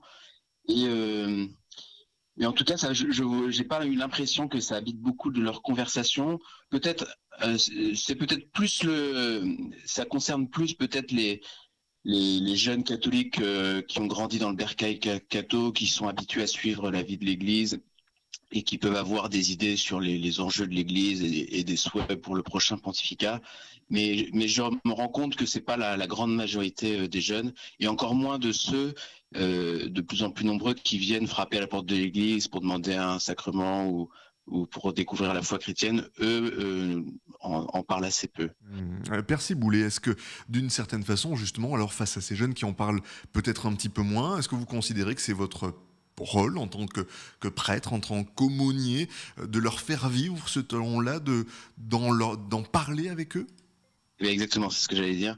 C'est que du coup, on insiste beaucoup aux différentes messes, déjà pour manifester l'enjeu de prière pour les cardinaux et puis pour le prochain pape, en disant que c'est quand même des jours décisifs pour l'Église. Et donc ça, on insiste beaucoup à chaque messe. Et hier encore, je leur ai demandé de prier chaque jour à cette intention-là. Et puis dans les homélies, on essaye ou dans les différents topos qu'on peut être amené à donner, on essaye de leur expliquer comment cela se passe, quelles sont les différentes étapes depuis la mort du Saint-Père. Et puis on a essayé aussi de dresser un peu l'héritage du pape François, de rendre grâce à Dieu pour tout ce qu'il avait donné à travers lui, et puis de leur présenter un peu comment se jouer les prochains jours avec le conclave. Donc effectivement, je pense que c'est une de nos missions de les sensibiliser à cette question. Alors, vous, Père Ciboulet, à titre un petit peu plus personnel, si on regarde gentiment dans le rétroviseur, qu'est-ce que vous retiendrez du pontificat de François? Un pontificat dont, au fond, qu'on soit pro ou qu'on ne l'ait pas toujours pour certaines décisions portées dans notre cœur, tout le monde est plus ou moins unanime pour dire qu'il a quand même bousculé l'Église, dans un sens positif comme parfois plus négatif selon qui le regarde. Oui, c'est sûr qu'il nous a bien bousculé. Moi, j'ai une conviction de fond, c'est que je crois que l'histoire lui rendra hommage pour les orientations qu'il a prises, pour les intuitions qu'il a eues pour l'Église. Et même s'il nous a bousculé, si parfois dans la forme on a pu être surpris par telle ou telle intervention, moi je suis convaincu que sur le fond, il a vraiment donné des perspectives vraiment essentielles pour l'Église dans les prochaines années. Et donc, alors on pourrait en citer beaucoup, mais l'œuvre un peu de décentrement de l'Église vis-à-vis d'elle-même, en la centrant sur les périphéries existentielles, sur les plus pauvres, ça me paraît vraiment essentiel, avec aussi le fait de vouloir honorer les différentes cultures locales, d'honorer les conférences épiscopales locales, de décentrer aussi vis-à-vis de Rome et de l'Europe. Ça me paraît vraiment pertinent. Et puis son insistance pour vivre une fraternité universelle inconditionnelle, et ça me paraît vraiment décisif, parce que je suis assez frappé de voir quand même l'individualisme qui grandit, et puis une conception de la dignité humaine à plusieurs étages, à plusieurs dimensions selon les circonstances. Et moi, j'ai vraiment apprécié cette espèce de radicalité de la fraternité qui nous oblige et qui ne peut pas être à géométrie variable, quoi. Si on regarde justement après ce pontificat de François, Père Jean-Baptiste Ciboulet, au fond, pour vous quand vous observez cette jeunesse, ces jeunes adultes, ces jeunes actifs? À quoi ils aspirent? À quoi aspire la jeunesse désormais pour un nouveau souverain pontife à vos yeux? Alors je pense qu'elle n'a pas conscience de ce à quoi elle aspire. Moi, ce qui caractérise le plus cette jeunesse, je trouve, c'est une soif de sens et un désir d'impact sur la vie du monde.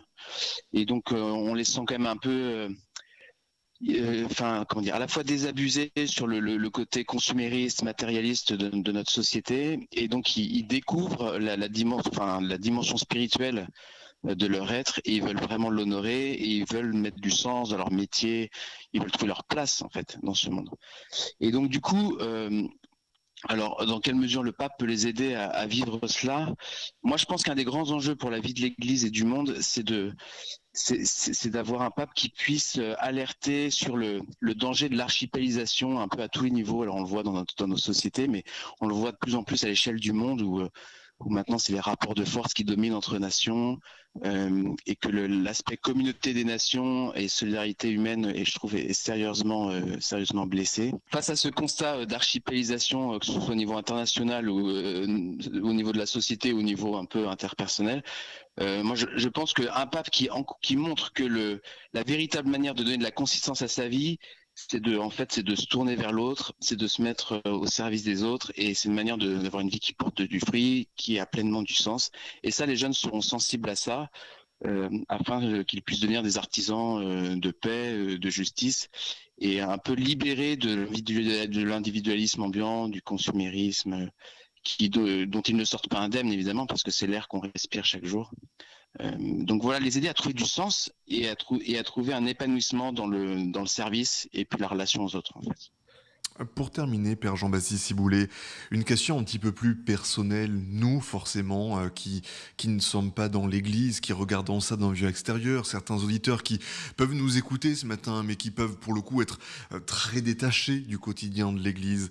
Comment vous, en tant que prêtre, en tant qu'aumônier des jeunes adultes, vous voyez l'arrivée d'un nouveau pontificat? Est-ce qu'on se dit que c'est une nouvelle page de sa vie qui s'ouvre? Est-ce que pour vous aussi, ça reste un petit peu plus lointain? Comment le prêtre que vous êtes perçoit cela? Est-ce qu'il y a un changement entre le jour où on rentre réellement dans cette prêtrise?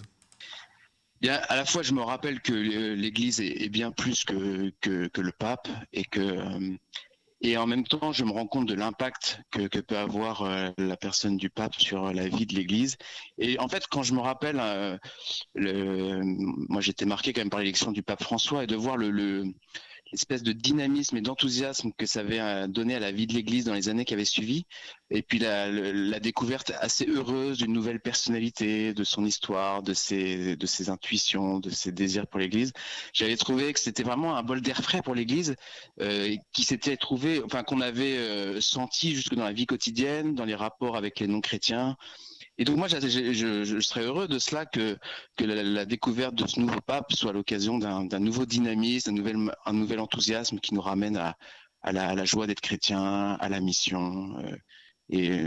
Voilà, c'est ce à quoi j'aspire là pour ces prochaines semaines et prochains mois. Eh bien, merci beaucoup, Père Jean-Baptiste Ciboulet, d'avoir été avec nous ce matin sur les ondes de Radio Fidélité. Je rappelle à nos auditeurs que vous êtes notamment l'aumônier des jeunes adultes, et vous veniez un petit peu nous livrer ce matin le regard de ce public-là sur le conclave qui va s'ouvrir demain à Rome. En direct de Rome et jusqu'à 9h, matinale spéciale préparation du conclave. 7h42, dans moins de 3 minutes. De quoi on parle, Clara Bert ? On parle des lieux clés du conclave.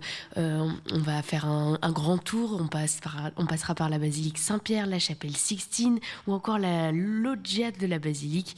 C'est à voir dans quelques instants. Eh bien, vous ne bougez pas, chers amis auditeurs, sur Radio Fidélité en direct de Rome. On revient dans quelques instants. Le temps pour nous d'embarquer à bord du cargo signé forcément Axel Bauer. C'est la version 2024. Elle est assez récente, celle-là.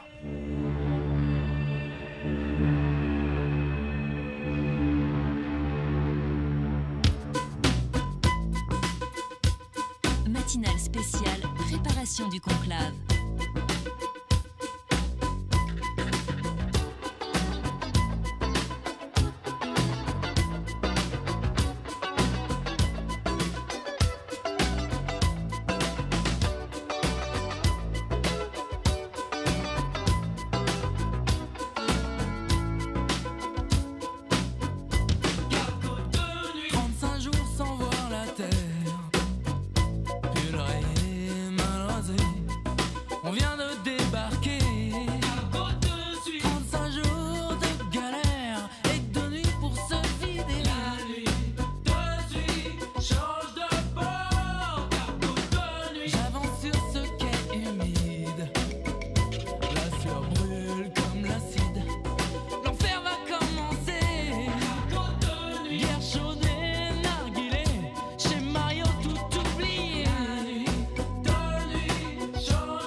Cargo de nuit à l'instant, c'était Axel Bauer sur les ondes de Radio Fidélité. Bienvenue à vous si vous venez de nous rejoindre. Nous sommes en direct de Rome. En direct de Rome et jusqu'à 9h, matinale spéciale, préparation du conclave. Et à 7h47, Clara Bert m'a rejoint en studio. Clara, nous sommes au fond à quelques heures de l'entrée en conclave des cardinaux. Est-ce qu'on peut faire un petit tour des lieux, des lieux qui vont les accueillir et qui vont accueillir cet événement historique? Et bien sûr, Simon, le cérémonial du conclave se déroule dans un véritable théâtre sacré, composé de plusieurs lieux profondément symboliques. Commençons tout d'abord par le point de départ, la basilique Saint-Pierre. C'est là que tout commence. Exactement, c'est sous les ors et les marbres précieux de la plus grande église du monde que les cardinaux se réunissent pour la messe qui ouvre le processus d'élection. On parle de 2,3 hectares de superficie construits entre 1506 et 1626 par des génies comme Bramante, Michel-Ange ou Le Bernin. Une fois la messe célébrée, les cardinaux électeurs marcheront en procession jusqu'à la chapelle Sixtine en chantant le Veni Creator. Et c'est aussi à Saint-Pierre que le conclave se termine, non? Tout à fait, c'est depuis la loggia de la basilique que sera proclamée la phrase légendaire « Habemus Papam », nous avons un pape, qui annonce la fin du conclave. On va parler à présent, Clara, de la chapelle Sixtine. On peut dire que la chapelle Sixtine, c'est le cœur battant de l'élection. Exactement, c'est le lieu le plus emblématique. Construite entre 1477 et 1480, elle accueille les cardinaux sous les fresques de Michel-Ange. L'aménagement y est très particulier, des tables recouvertes de tissu rouge bordeaux, une table spéciale pour la présidence du conclave avec 3 urnes, dont une ornée de figurines d'agneaux où les cardinaux déposent leurs bulletins. Et puis Clara, il y a forcément le fameux rituel des fumées blanches et noires. Et c'est là qu'entrent en scène les 2 poêles installés à gauche de l'entrée. L'un brûle les bulletins de vote, l'autre injecte un produit chimique pour produire la fumée, noire pour signaler l'échec, blanche pour annoncer l'élection. C'est ce signal visuel qui tiendra le monde en haleine. Un autre lieu fascinant, la fameuse chambre des larmes. Ah oui, elle est située au fond de la chapelle Sixtine. C'est une petite cellule de 3 mètres sur 3. Une fois élu, le nouveau pape y entre accompagné seulement du cardinal Kammerling et du maître des cérémonies. La tradition veut qu'il éclate en sanglots, saisi par l'ampleur de la charge qui l'attend. Émotion très humaine dans ce moment très solennel. Avant, Clara, d'apparaître au balcon, il va passer par la chapelle Pauline. Oui, et pour un moment de recueillement personnel et silencieux devant le Saint-Sacrement, c'est sa dernière étape privée avant l'apparition publique, une brève pause spirituelle avant d'affronter le monde. On parle maintenant du quotidien des cardinaux, Clara, car c'est ce qu'ils sont quasiment en train de vivre. Durant le conclave, ils vont être à la résidence Sainte-Marthe. C'est un changement moderne par rapport aux anciennes traditions. Construite sous Jean-Paul II, elle remplace les anciennes cellules inconfortables du palais apostolique. Chaque cardinal dispose d'une chambre avec des services hôteliers, repas, laverie. Les chambres, attribuées par tirage au sort pour éviter les jalousies, sont de confort variable. La plupart sont des suites avec un bureau et un téléphone qui ne fonctionnent qu'en interne. Et le trajet entre la résidence et la chapelle, ça se passe comment? C'est un moment particulier. Il y a 500 mètres à pied ou en minibus en longeant l'arrière de la basilique sur une belle rue pavée. À chaque trajet, la circulation est interrompue pour empêcher tout contact extérieur. Car on le rappelle, la règle du secret est implacable. Absolument. Et une fois le conclave ouvert, les cardinaux prêtent serment de garder le secret sous peine d'excommunion. Téléphone portable, internet et journaux, tout est interdit. Des appareils de brouillage sont installés partout et même le personnel, cuisinier, médecin ou femme de ménage prête solennellement serment de silence. Un dispositif impressionnant pour préserver donc le mystère de l'élection. Merci Clara pour ce tour d'horizon des lieux qui vont accueillir l'histoire en marche. En direct de Rome et jusqu'à 9h, matinale spéciale, préparation du conclave. 7h52 pour vous qui nous rejoignez, nous sommes en direct de Rome tout au long de cette semaine pour vous faire vivre le conclave à venir à partir de demain et puis bien évidemment l'élection du nouveau pape. Juste avant tout cela, on va quand même prendre un temps de recueillement ce matin autour de l'évangile selon Saint Jean, le chapitre 6 selon Saint Jean ce matin avec les versets 30 à 35. Évangile de Jésus-Christ selon Saint Jean. Après la multiplication des pains, La foule dit à Jésus, « Quel signe vas-tu accomplir pour que nous puissions le voir et te croire? Quelle œuvre vas-tu faire? Au désert, nos pères ont mangé la manne. Comme dit l'Écriture, il leur a donné à manger le pain venu du ciel. » Jésus leur répondit, « Amen, amen, je vous le dis, ce n'est pas Moïse qui vous a donné le pain venu du ciel, c'est mon Père qui vous donne le vrai pain venu du ciel. Le pain de Dieu, c'est celui qui descend du ciel et qui donne la vie au monde. » Ils lui dirent alors, « Seigneur, donne-nous de ce pain-là toujours. » Jésus leur répondit, « Moi, je suis le pain de la vie. Celui qui vient à moi n'aura plus jamais faim. Celui qui croit en moi n'aura plus jamais soif. » La question hier portait sur notre quête de Jésus, confort spirituel ou engagement de nous-mêmes, suite du Christ jusqu'en sa passion. Jésus sait mettre le doigt sur nos ambiguïtés. En voici une autre. Elle tient à la question des œuvres. Que devons-nous faire pour travailler aux œuvres de Dieu, demandaient les gens. Une belle question que tout pasteur aimerait entendre. La réponse de Jésus, travailler aux œuvres de Dieu, c'est croire en celui qu'il a envoyé. Nous entendons beaucoup parler des œuvres de miséricorde en cette année sainte. Faut-il se jeter à corps perdu dans les œuvres? Ne seront-elles pas de l'activisme? Commençons par contempler le Christ. Travailler aux œuvres de Dieu, c'est croire au Christ. De cette foi découlent les œuvres. Je crois en lui. Je ne peux pas ne pas dire ce qu'il a fait, vivre ce qu'il a vécu. Jusqu'où irai-je? La suite du discours entendu aujourd'hui met en scène la multiplication des pains comme nouveau don de la manne. Jésus est la nourriture que Dieu donne gratuitement. Dans sa passion, sa mort et sa résurrection, le Christ accomplit ce que le signe de la manne dans le désert préfigurait, apaiser la faim. Mais que se passe-t-il en fait?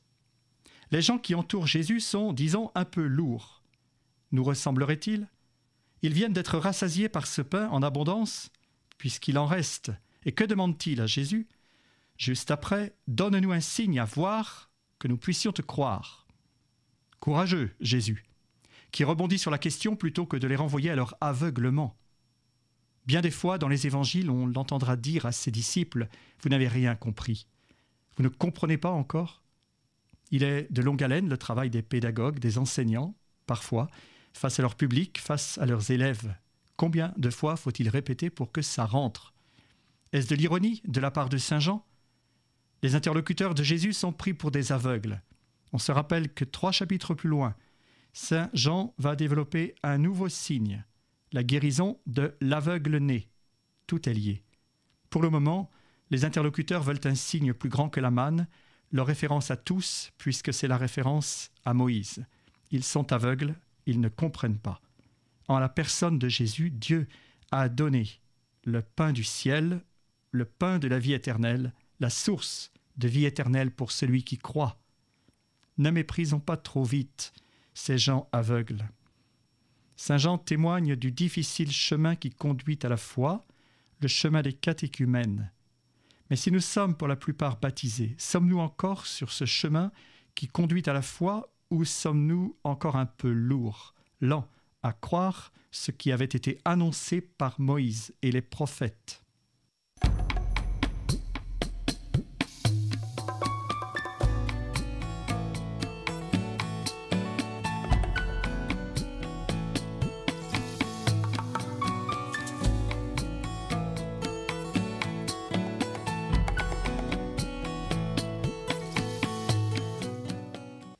Et bien voilà pour notre temps de prière ce matin, le chapitre 6 de l'Évangile selon Saint Jean, les versets 30 à 35 avec le Père Aurieux. Je vous inviterai tout à l'heure sur les coups de 8h05, dans grosso modo une dizaine de minutes, à avoir un dernier temps de prière. Peut-être aussi l'occasion d'avoir une pensée pour les cardinaux qui vont se réunir une dernière fois en congrégation générale aujourd'hui ici à Rome. Dans quelques instants, on fera un point complet du côté de l'information. Nathalie Soraco sera notre invitée à 8h10. Christophe Hénin, journaliste à la Croix, nous accompagnera juste avant le journal de Radio Vatican. Et puis bien évidemment, à 8h30, le journal de Radio Vatican. Nous sommes toujours en direct de Rome. Vous ne bougez pas, on revient juste après ceci. À tout de suite.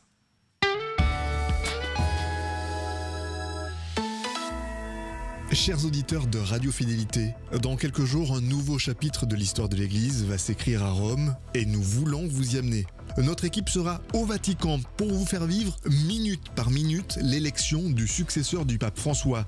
Ce défi est immense et on ne peut le relever qu'avec vous. Pour financer cette opération exceptionnelle, nous avons besoin de votre soutien.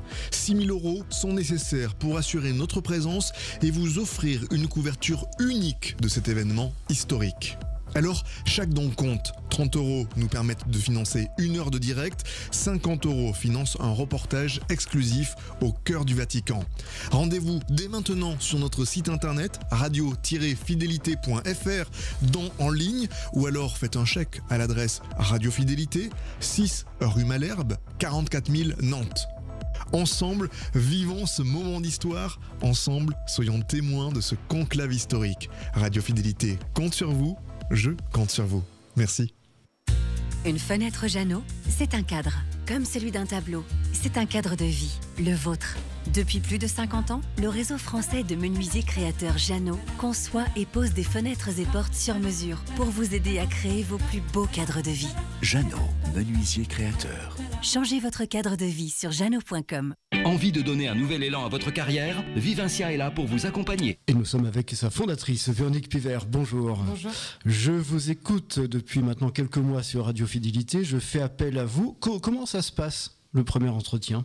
Alors le premier entretien, c'est un entretien pour faire connaissance, un entretien d'1 heure environ, dans lequel vous allez me présenter vos objectifs, pourquoi est-ce que vous en êtes arrivé à me contacter et qu'est-ce qui vous a amené dans cette réflexion. Et puis au travers duquel, moi je vais vous présenter la démarche, comment effectivement se déroule la démarche du bilan de compétences dans son contenu, mais aussi dans sa mise en œuvre, que ce soit en termes de temporalité ou en termes de financement. Et combien de temps dure un bilan de compétences ? Chez Vivencia, un bilan de compétences, c'est 24 heures qui se découpe en 12 séances de 2 heures, qui s'effectuent à rythme régulier et donc qui vont s'étaler sur une période qui ira de 3 à 6 mois. Pour un bilan de compétences personnalisé, rendez-vous dès maintenant sur vivencia.fr. Vous souhaitez diffuser votre publicité à la